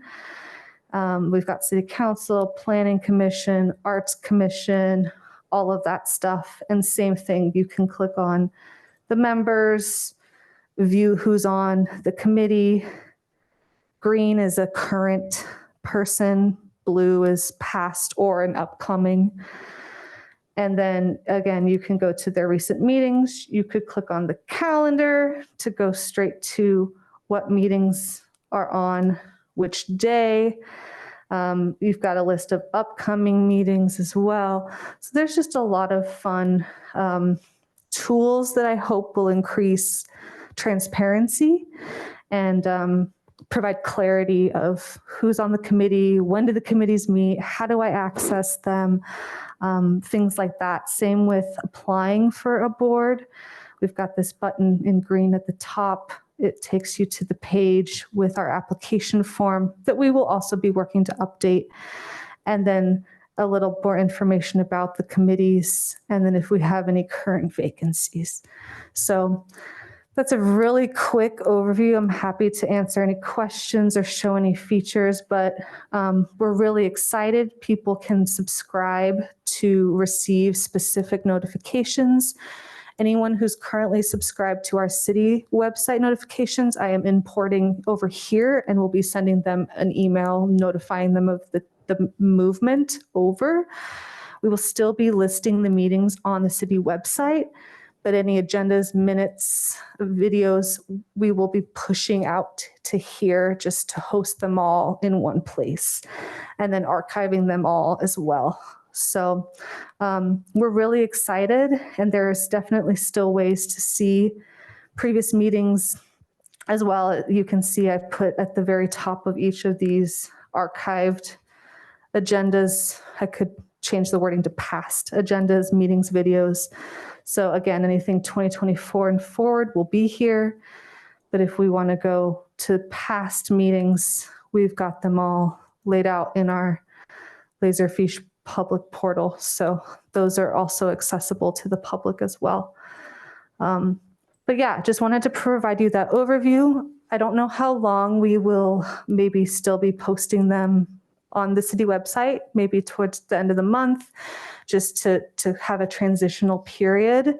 And when we get our press release out and sharing that information, trying to be transparent about the change. But yeah, we're really excited about it, and we hope that it will really help you all while you're in a meeting and just the public in general. So yeah, do you have any questions or comments? Kathy? It looks wonderful. It looks very efficient. Is it coming out of the city council's budget or the city's budget? It's not city council's budget. That would be the city's budget. Yeah. You did a good job. Thank you. Thanks. And it's actually combined with everything. It's actually cheaper than our previous software. Excellent. So it's pretty exciting. Thank you. This is great. I really appreciate this. It'll be really helpful. I currently keep 2 tabs open all times. Amy, do you expect perfection on this before the end of February? Perfection. That's always tough to define, Tom. Or do you have other things scheduled? Just to make sure it's fully up and running with minimal error. I'm very hopeful. You know, we've got the council meeting loaded from tonight. Planning Commission actually loaded their meeting from the 2nd of February as well, just to have it in here. And talking with the other staff liaisons on Parks Board, Arts Board, all the other boards, they all feel very comfortable using the software. So I don't see too many issues of all of us getting on board. But of course, with anything, there's always a tweak here or there that might need to be made. Okay, thank you. Did you say it was easier to use than the prior system? It is. That is awesome. So, yes, I'm excited for you. This is really cool. It's amazing. Yay for easier systems also. In my day job doing administrative for an organization, anytime we can make a process improvement is a win, win, win, win, win, win, win. So yay.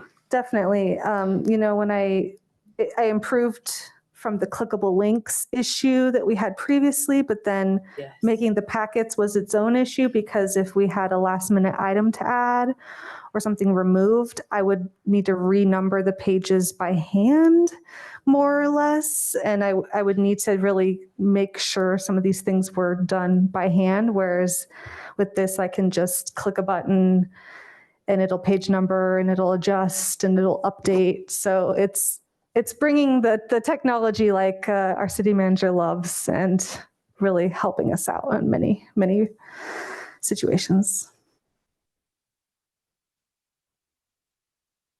Thank you. All right, moving on to item E, council retreat. So council code states that we need to schedule it within hopefully the first quarter of the year. So I'm recommending that we just have, I think in previous years, Amy sent out an availability survey to everybody to gauge their best times and dates. So is council okay with that? Does council want a half-day retreat or a full-day retreat? Because that's going to be kind of dependent on that. I vote for half day.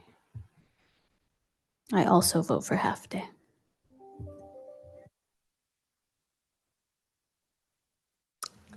I defer to the council members with more experience. What I've seen here in other places is half day works fine, but also full day can be a valuable day too.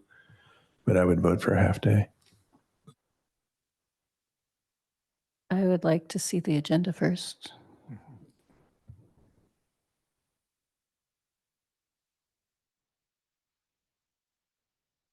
Do we want to have it structured like previous years about who moderates it, I would say?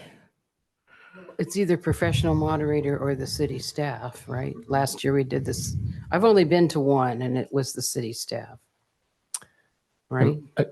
Yes, last year it was. I believe last year I brought a list of questions, or I could email those to you. I believe is Barbara here.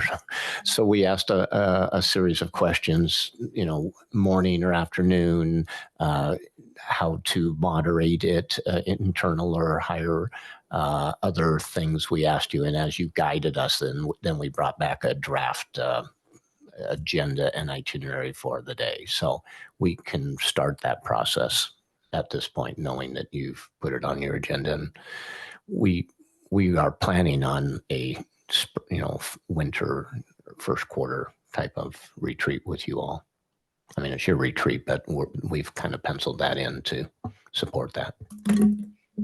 I really like the idea of questions going out to everybody and getting a consensus that way. Questions as topics, correct? Well, I'm not sure we did the agenda remember. as much as some of the other logistics that went around to it, like where did you want it? It was, did you want lunch? Did you want outside moderation? Barbara, can you remember some of the other questions we had? But we didn't do any of it without your unanimous vote. So.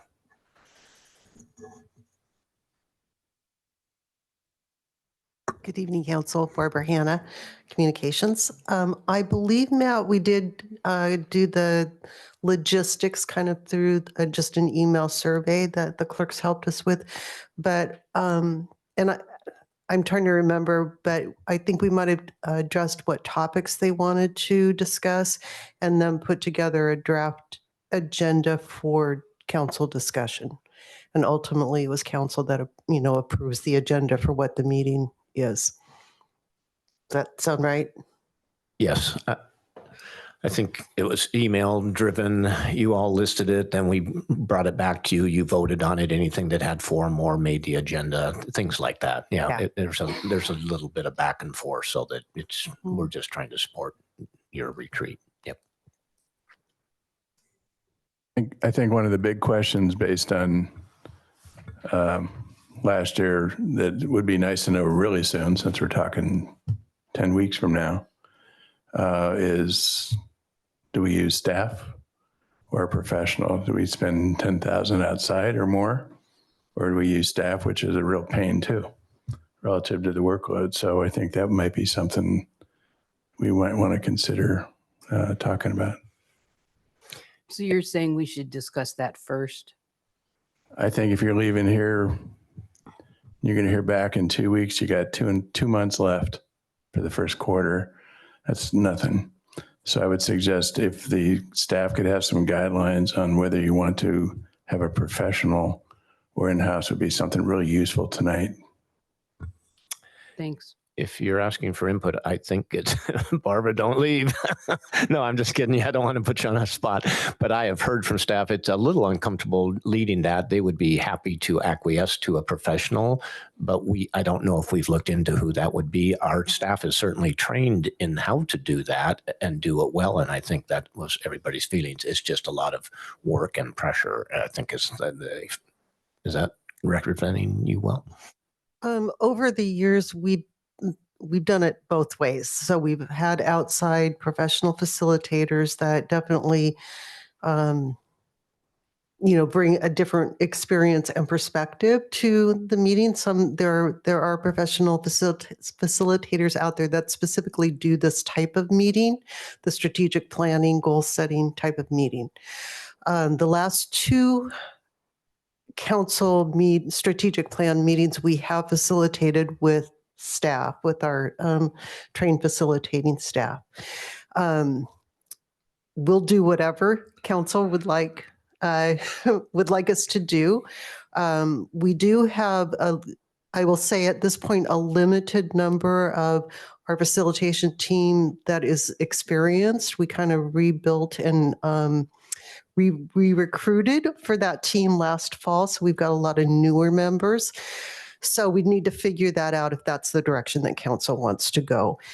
But to Matt's point, I think I'll just be honest, it is a little awkward as staff trying to help direct you in your meeting. So there's definitely some benefits to having that completely neutral outside party doing that. What do we want the retreat to be? Do we just want to have it as another rehash of what the 2024, 2025 vision and goals, or do we want it to be something different? I think that'll, at least to me, play a part on who facilitates it and how long. What do we want it to be?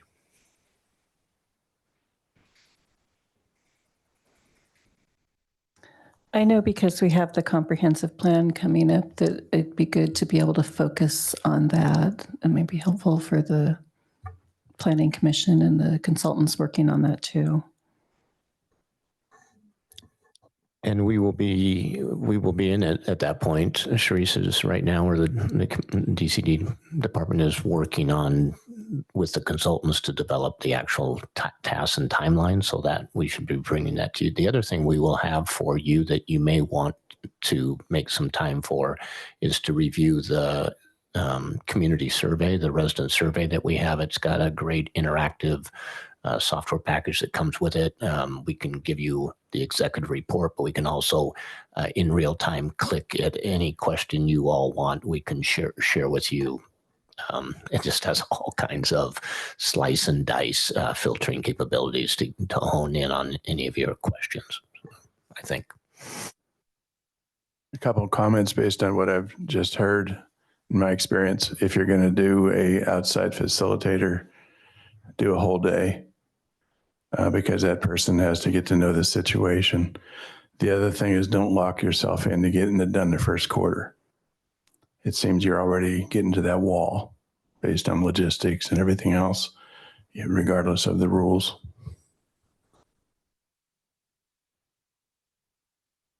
May I say something? It's not going to be very popular. It did not change anything that we did. It was an exercise. It was interesting. I got to know the goals of other council people, but it really didn't change our agendas in the future. We haven't done anything differently since we met as a group. I think Except for now we have something down on paper. Yeah, I think that goes back to what do we want the retreat to be. I kind of like Vicky's idea that, you know, the comprehensive plan is a huge guiding document for the city. And I think having extra time to look at it would be beneficial if that's would be, you know, part of what the retreat would be of. And laying a foundation for that will be the community survey. So with respect to the comment about it being awkward for staff, and I'm obviously naive, but it feels like at this point getting kind of forming the team, if you will, in the first quarter and getting to know what the community is thinking as we move into the comprehensive plan probably can be effectively facilitated by somebody on staff who's competent at doing that, as or maybe even more effectively than somebody from the outside, to Tom's point, that would be starting from zero.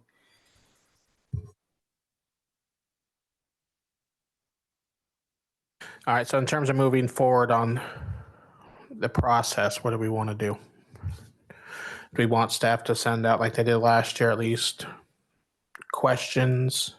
Or do we want to come back next meeting after we thought about it a little bit more to decide if we want half day, full day, topic type things?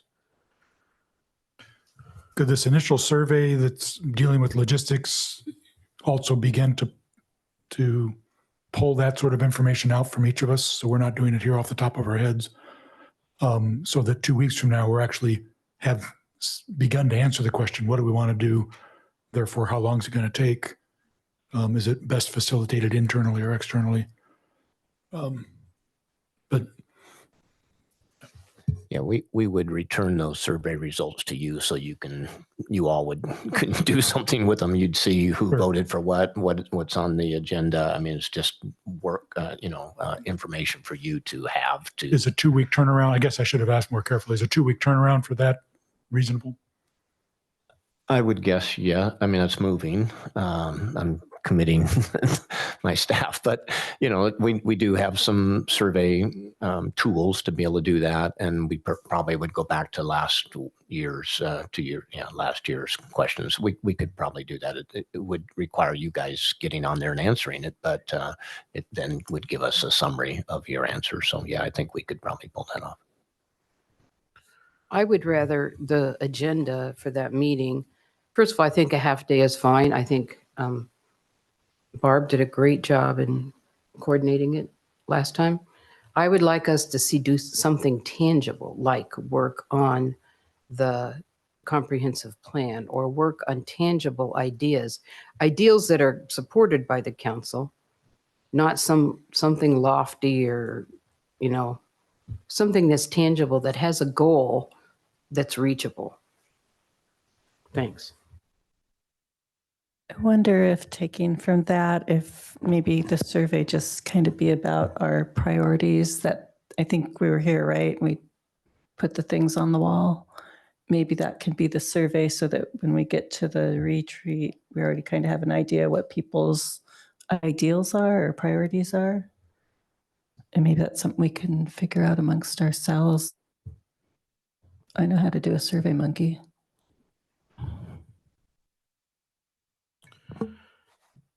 Do we have agreement on what moving forward? We're just going to place this on the next agenda.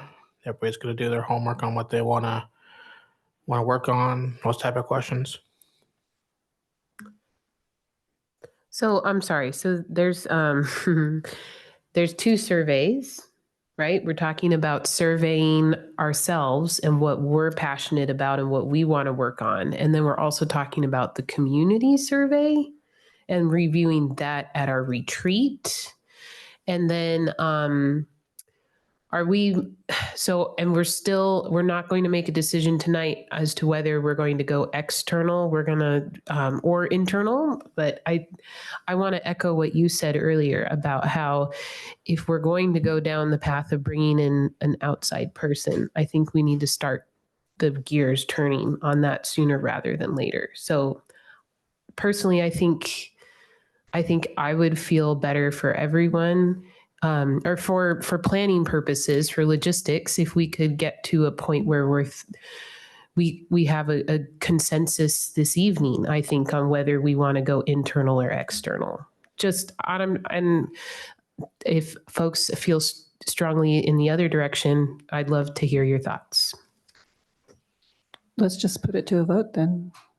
I move that we hire an external facilitator for the council retreat. Seconded. Been moved and seconded to hire an external facilitator. Is there any other council discussion on that? I heard the number 10,000 thrown out. I don't know if that was sort of informed. Probably going to be cheap if it's 10 grand. I mean, it's not something where someone walks in and does a day show. And I can guarantee you, just based on what it costs for the evaluation of our city manager and so on, it's going to be 10 plus, but that's knowledge. Yeah, thank you. Yeah. So my comment would be, without some idea of what our goals and expectations are of the meeting, I can't be in favor of this at this point. Okay. But I think we also need to consider the impact on staff, because I don't know how much time Barb staff had to put into the retreat last time. And the work that you didn't get to do because you were working on that. Yeah, the general rule of thumb when you are going to facilitate and plan a meeting is that you're going to spend at least 2 to 3 times the time planning it than you are actually conducting it. So if you're looking at a half-day meeting or a whole day meeting, and keep in mind, you had 4 senior level staff members that facilitated this meeting for you, and we would probably need to do the same. Because again, we have a lot of new members, and I don't think it'd be really fair to them. So it would probably be the 4 of us that did it a year ago for you. And just timing wise, I just want to mention for your consideration, I believe last year we had the meeting in April.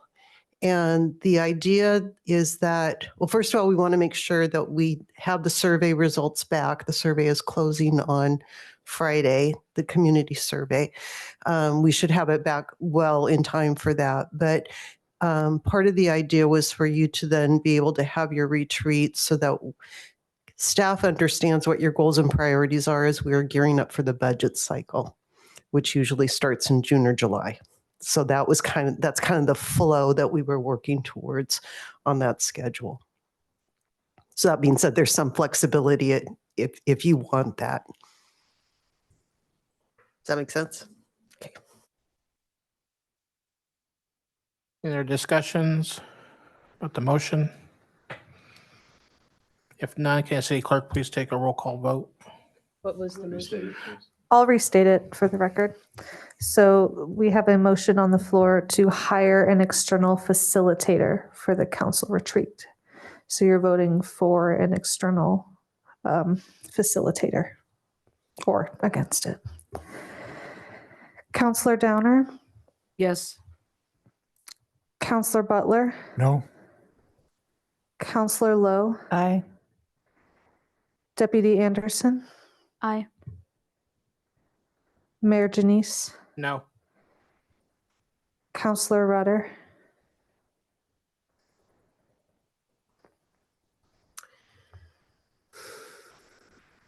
Yes. Counselor Farrell, No. Motion passes 4-3. correct.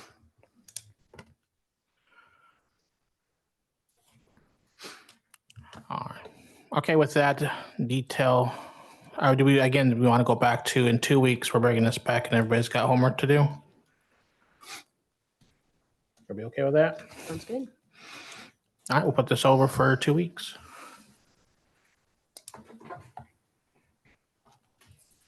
All right, moving on to item 9, reports. Youth Liaison.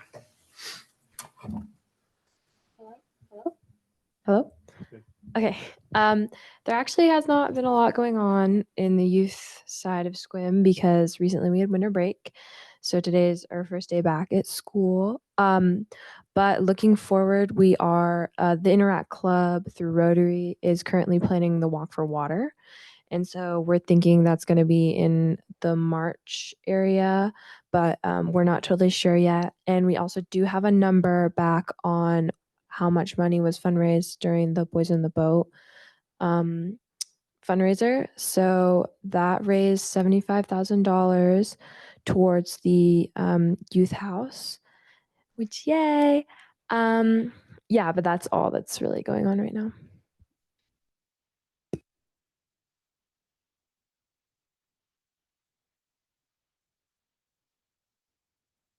Thank you. Item B, City Manager Report. Thank you, Mayor. I'll quickly run through each of the department's kind of wins and items for you. I am pleased to report that with the new year, much like Amy's demonstration of the new software, you all allowed us to do a big lift with software, and so you'll be seeing we're finally, implementing a lot of it like this. The biggest one is Tyler, which is an enterprise-wide financial package. It will start in the finance department with our budgeting. Matter of fact, they put the year-end balances into Tyler. It will go live in the finance department in January. We'll run a course parallel, much like the clerk's office will for a while, and then slowly drop the old one. But our year-end balances are in Tyler. It will go live in January. There's 2 more live modules, one in March-ish, and that will be our HR and payroll, and then our utility billing in May, and then we'll really be in it. Community development will follow in the fall. So really a big lift and really exciting for the city. From our communications and marketing department, I think you all were aware or probably saw that we opened a new art exhibit last Friday. It's called To Enlighten, Focus on Light and Shadow. So that's open. We have had over 400 responses to our resident survey that we sent out. They needed at least 300 to be statistically significant. And they sent it to all 3,200 homes. And so at least we got the 400 more over it, which is why they're probably closing it. But that's really great news that we hit something that's statistically significant. And just know that we have our Sunshine Festival underway, at least the planning for that, which is March 1st and 2nd. And we actually have 34 vendor applications for only 21 spots. So it's this is our 3rd year, I believe. 5th. Oh, excuse me. So go Barb, which has been put off on the parks and city event. So that's great news. From the Department of Community Development, you'll be happy to hear that as you have heard from a developer in our community, we had a contracted hearing examiner who did hear of a project and then got kind of hit on paused, and for months we were all in pause. We've worked really hard to try to get the result, the outcome from the hearing examiner, and there anyway, there's issues there with his employer.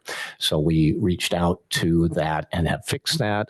We found another examiner. We got permission from the old one to be able to have a new examiner review that. And so that is launched. That's closed. You'll be happy to know that that's done. A lot of work over the holidays, but that decision has been made, and that has been passed on to the Grubs or to the developer. And they have a second project that will be going to a new hearing examiner this month, January 16th, I believe. And so that's another project that we'll be hearing, and it won't be delayed.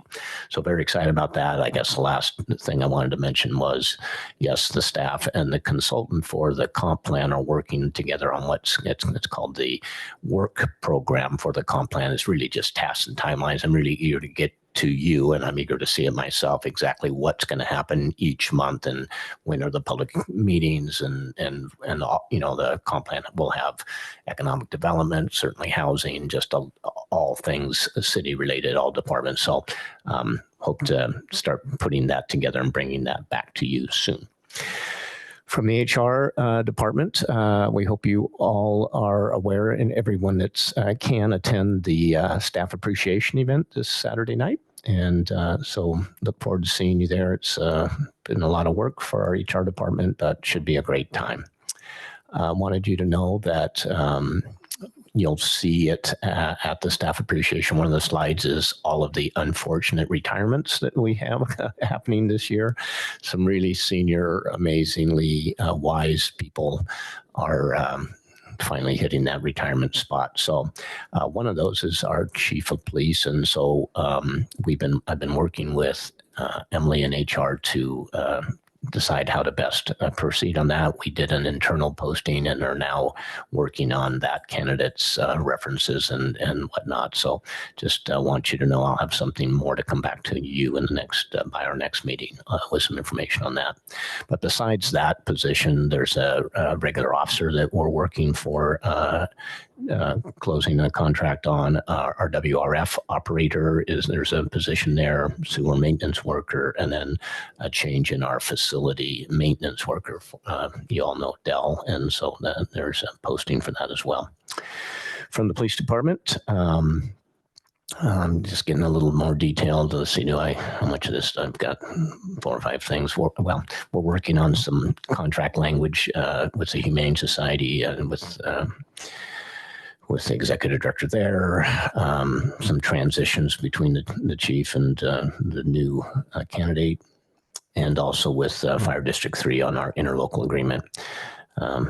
Probably more information than you needed, but and this probably will be important to you. So if you talk to your constituents, our Public Works department is well aware of the weather forecast and geared up for that. I've been told that the plows are ready, the de-icers are ready, the sand spreaders are ready and mounted on the trucks, and everything's a go. So we should be in good shape, and we always are. We're the very first city to have roads, passable roads and all that. So hats off to Public Works before they even do it. We did have the Centennial Park open house here on Friday as part of that new art kickoff and the art walk. And we had 75 people attend and look at the 3 different models that you all have attended. And so we're gathering their information, but they signed in and everybody put their Post-it notes up and whatnot. And we're aggregating all that and feel really good about having that public open house and gathering that input. And finally, I know that some people say that there's no housing development going on here. They're actually community development and Public Works are busy with some subdivisions that are being rolled out, including Rolling Hills, which is under construction, and Public Works is busy out actively inspecting all the activities of the infrastructure construction and whatnot. So very exciting to see that happen in our community. And with that, I'll take any questions.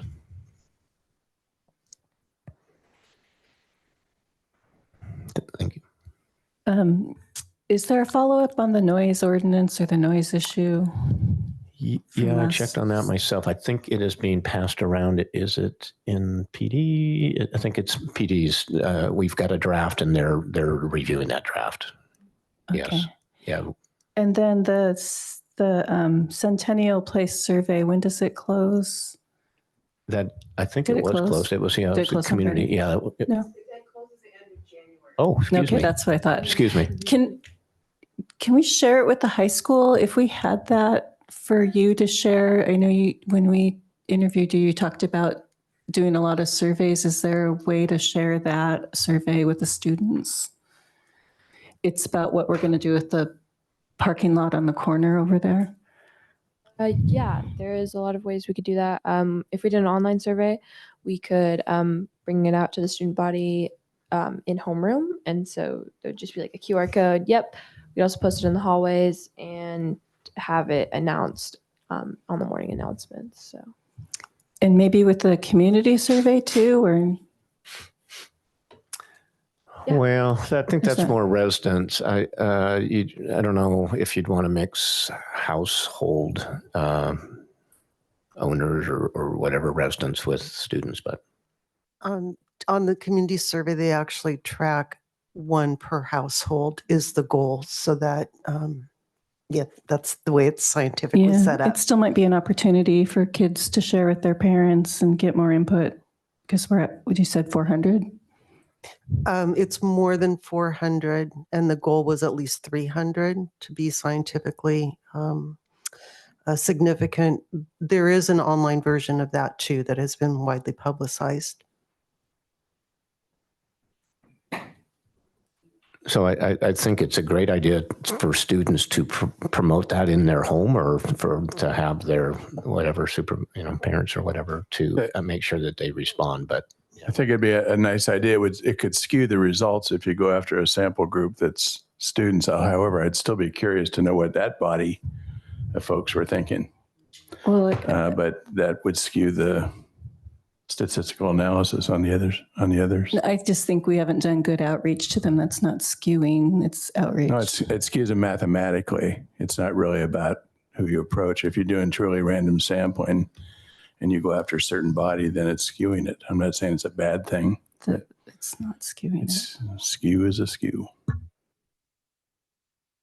again, it's by address, and so we want one per address. We've included, and in our press release, I think we even extended to the county, knowing that a lot of them have a lot to say about how the city is managed. And so we've allowed them to participate as well, but it is per address, hopefully. How often do you plan on doing a community survey? You know, it's probably every other year. We'll see. I think it's going to, we do the employee survey every year, and it takes a while to put action plans behind the feedback you get into action, and then to be able to act on those action plans. So we thought and this is still work in progress, so don't hold me to it, but we thought we'd do we're really looking for inputs from 3 different groups: our employees, our residents, and then our business owners. So we do our employees through Gallup. We use this company because they're the nation's largest, and they do both residents and businesses. So we thought we'd start with the residents this year, do businesses while we work on the resident action plans, and then survey the businesses and see how we can make it, our city more effective for them. I agree with Vicky's point, but so probably next time we do it, keep in mind to try to work with the vendor to make sure we include the youth.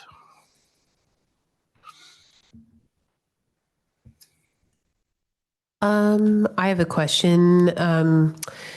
Maybe this, I'm not sure who to direct this question to, but in the interest of better understanding what kind of data has already been collected, is there, could someone at this meeting at this time, is there someone here who could speak to how the survey has been distributed?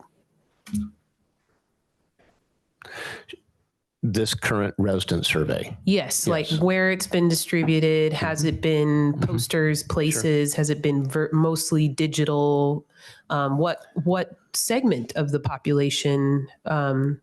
Yeah, how far has it been distributed, I guess is. So I'll just get her started, but we purposely, we were looking for a vendor that would send it. A lot of them did do a sampling, and we picked a vendor that sent a packet to every single household in our city. So 33 or 3,400 different residents. On top of that, you'll hear about social media posts and press releases and et cetera, et cetera. Go ahead. Yeah, again, Barbara Hanna. Yes, so the surveys were mailed to every household in the city of Sequim. That was what this particular vendor opted to do because of our size and because they, wanted a certain number of responses, as Matt said, to be scientifically significant. But in addition to that, the survey is also available online. And it's on our website. It's been pushed out through social media. It's been on our newsletter for 2 months. So if someone lived in the county and they wanted to take the survey, they can do that. They do need to put their address in. Again, it's tracking that household address. But Matt was talking about the digital dashboard. That is an option of this. So when you all are looking at the results of the survey, if you want to separate out what city residents feel about a certain issue versus county residents, you'll have the ability to do that.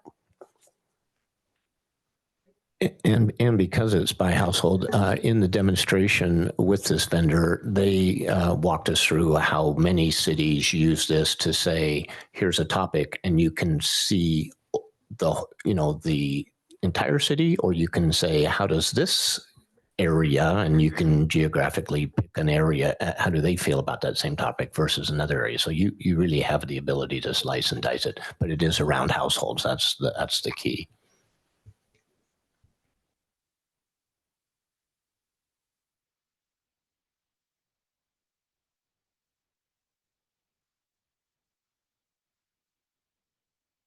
I believe that's the end of my report. If you're looking my way, over. All right, item C, city council reports. On December 14th, I attended the Marine Resource Committee subcommittee. They have a subcommittee of people that have a lot of experience. They're going to start planning the shoreline, the 10-year shoreline plan. They're going to redo the way they communicate with the county commissioners. They have a list of about 5 things that they're going to update and tweak and communicate with the rest of the committee. They are a county committee and they cover all the waterways. On the 20th, I went to the transit committee, and I have already reported this evening about how we ended up with 2 council people on the transit committee. If I find out any more information, I'll share it with you. It's a good group of people, Harmony. And then I was here on the 5th for the open house for the Centennial Park. It was very interesting, although I think I disappointed the 3 guys that presented the 3 different. They were so enthusiastic, and I was trying to look interested, but I had already made up my mind. I like Flo the best. Yes. But my husband, I'm not responsible for him, but he left a sticky note on the farmyard one saying he wanted more cows. So that did not come from me. Thank you. Any other committee reports?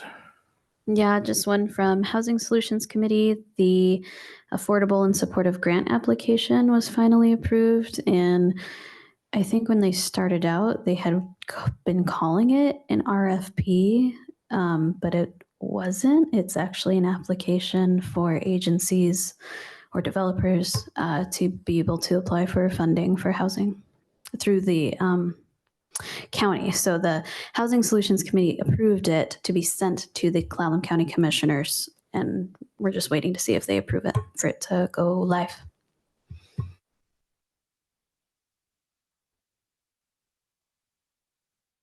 Anybody else? I apologize for not asking this, Mr. Hughes, but are we going to get a formal presentation or a formal answer on the tax money that was not what we thought it was? Has that be back to council? Well, so I've asked them multiple times for that, and they know, they just haven't sent me the formal response. So I meet with Tim Dalton regularly, and with Todd, who's the new county administrator. I don't know what else to do with them. I will ping them again and tell them that you've requested a formal response, because I've sent this months, probably 3 months ago, the outline that you said that Lowell had put up on the. I'll ping him again. You may drop my name with them, but it's not going to do anything. Thank you.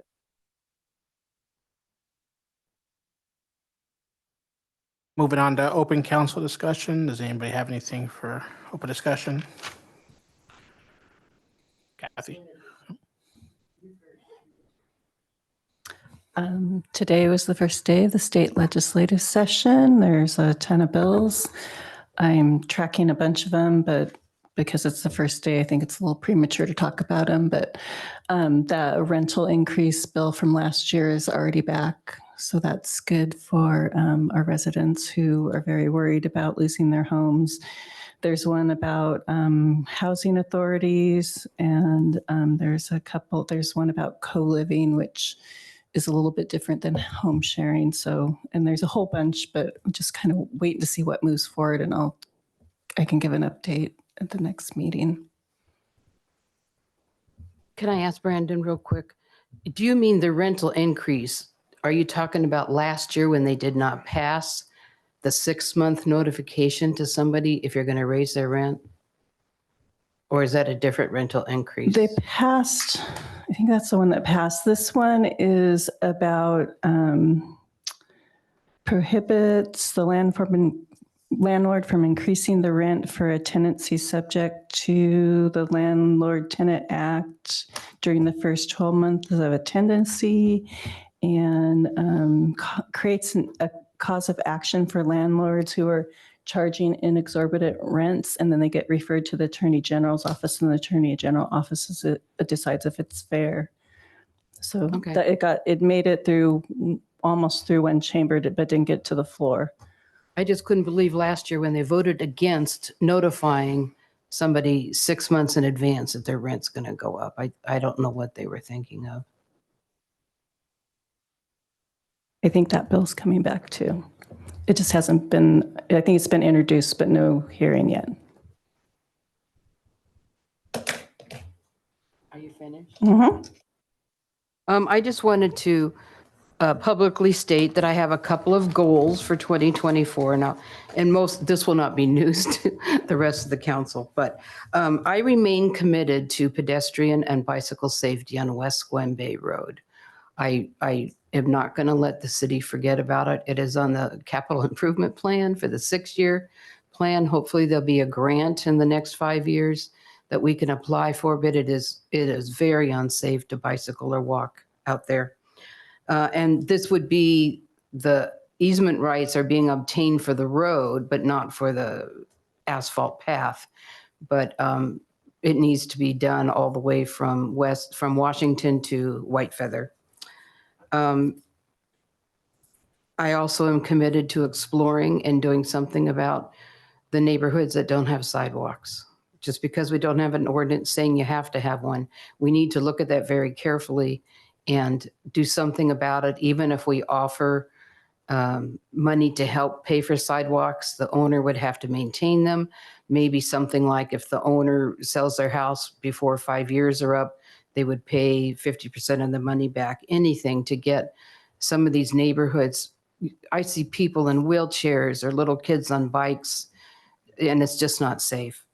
I am committed to workforce housing, as is the rest of the council, I'm sure. And I am make sure that we do not forget to renew the 6-month moratorium on the reuse of manufactured home land, because it's not much, but that's all. I mean, our hands are tied, but that is all that we can do right now. And I think we need to remember to renew it when the 6 months is up. Thank you. I have a question. How are we moving on the park acquisition?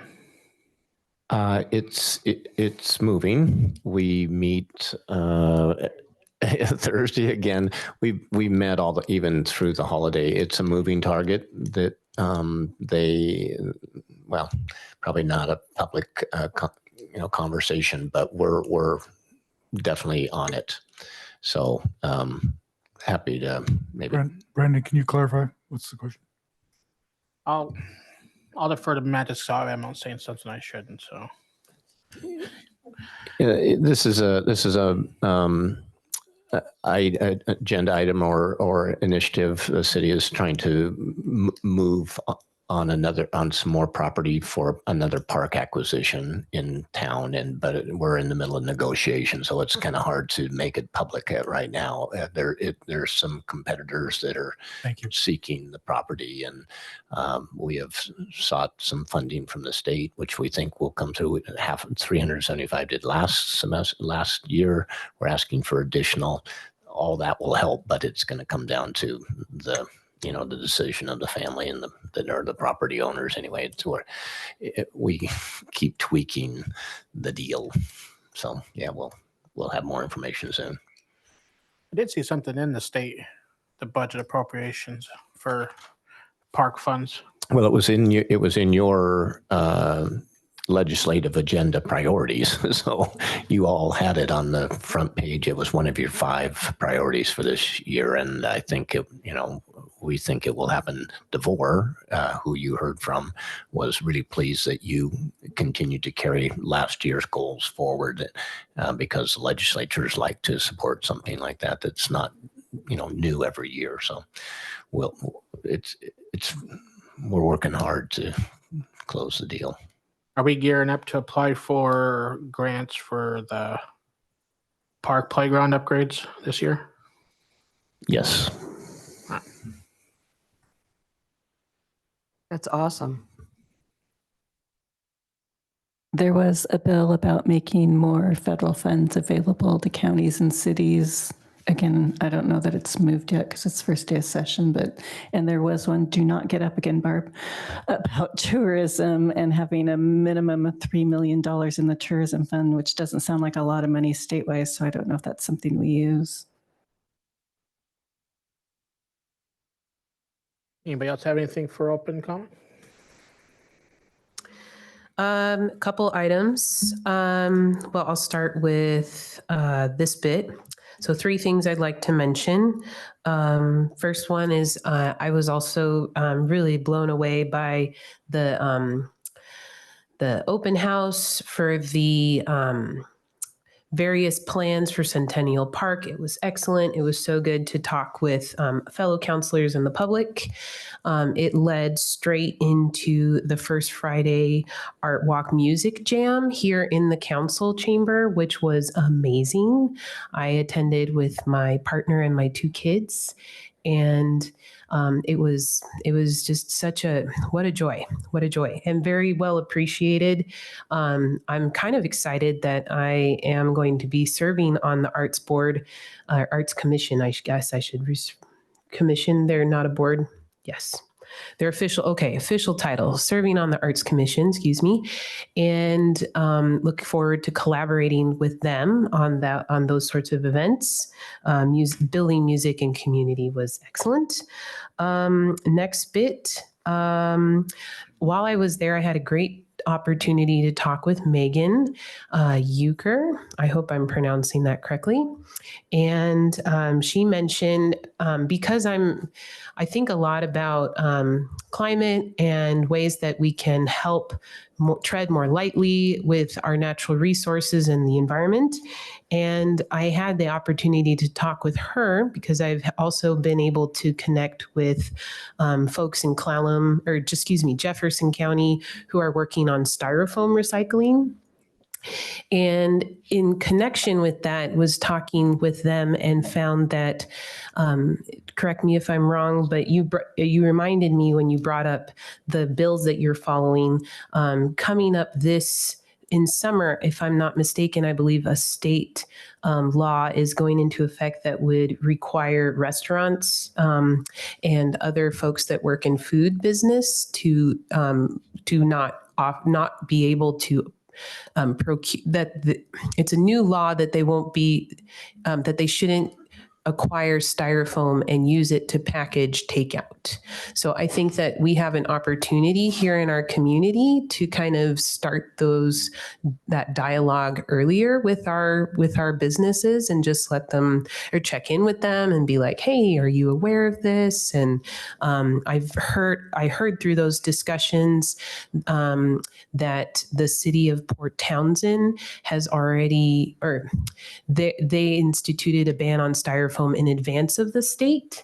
So they would already have some great resources that we could ask them and then bring that knowledge and share it with our businesses. So there's just some food for thought, just going to plant that seed. And then I think that our community is really, really lucky to have such an amazing economic development council, and that tomorrow morning, they've been on a 2-week break, just like school, but they're back. Coffee with Colleen is back, and I'm glad that it's recorded because I can't go to all of them. But yes, so that's coming back, and Jim Fetzer is going to be presenting from Clallam Transit. They have some really exciting things like a zero fare pilot program, and it's an amazing program. Tune in, Coffee with Colleen. It's good stuff. That's what I have to share. Thank you. 2 other things real quick. Update on the parking lot. I'll defer to Nick, our city engineer.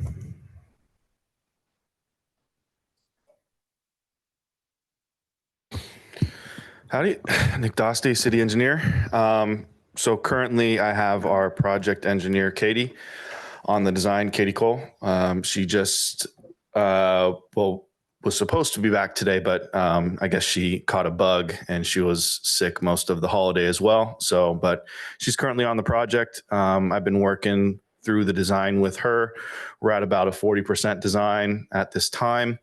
And so we've kind of been working some internal design modeling template kind of on the back end of things that we don't have, I've kind of folded in on the design, but the goal is to get that out to bid this construction season. Sorry, Brandon, which parking lot? The empty lots over here that we purchased. Yeah, I mean, we've also been pursuing some EV charging grants with the PUD. Megan's been spearheading that, as incorporating that in part of the design as well. So it's moving forward. Holiday season, with both construction and design, pre-planned paid time off, kind of just generally puts a delay in things, but we're going to get back into the swing of that here in the next week or so. And the second question I had that follows up on Kathy's comments on sidewalks is a safe route to school grants is something we can apply for continuously? I believe as long as we have projects that, yes, that's the goal for funding sources like that, is to kind of front load shovel ready projects. So instead of, not that it's a bad way of doing things, but instead of getting the funding and then planning the project and doing the design, my goal is to actually have 1 or 2 projects, for lack of a better phrase, in the barrel at any sort of certain design, whether it's a 30, 60, I wouldn't go up to 90 quite yet, but, have 1 or 2 projects ready to go. That way we can have a more accountable, more reliable cost estimate. And actually, should they say, well, where are you at? Or can you provide something? Then we can kick it their way. So then we have. Yeah, I believe it's a quarter mile. Yeah. Well, Hammond, Fifth runs right into the middle Helen Holler, and it doesn't have to. Well, just anything. Yeah. We have projects and we're continuously applying for safe routes, right? Yeah, we're having multiple funding sources for things, when it comes to transportation alternatives and multimodal and things like that that we're working with our consultant on. So a lot of those funding sources are new. So what the application looks like, what the review process looks like, how many people are going to apply, right? So that's all going to be found out in these next 1, 2, 3 cycles. As like anything that's implemented that's new, there's going to be kinks and extra pieces that need to be sussed out. But we're definitely active for all those sources, whether it's safe routes to schools, complete streets, all those things that we've recently brought to you guys for codification.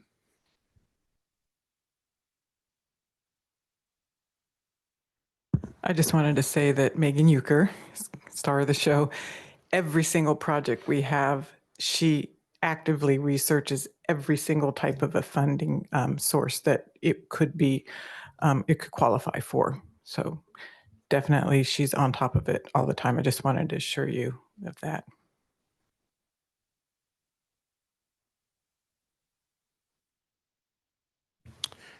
Yep. Anything else from council? If not, is there a motion to adjourn? So moved. I second it. Who's opposed? Seeing none. See you in 2 weeks.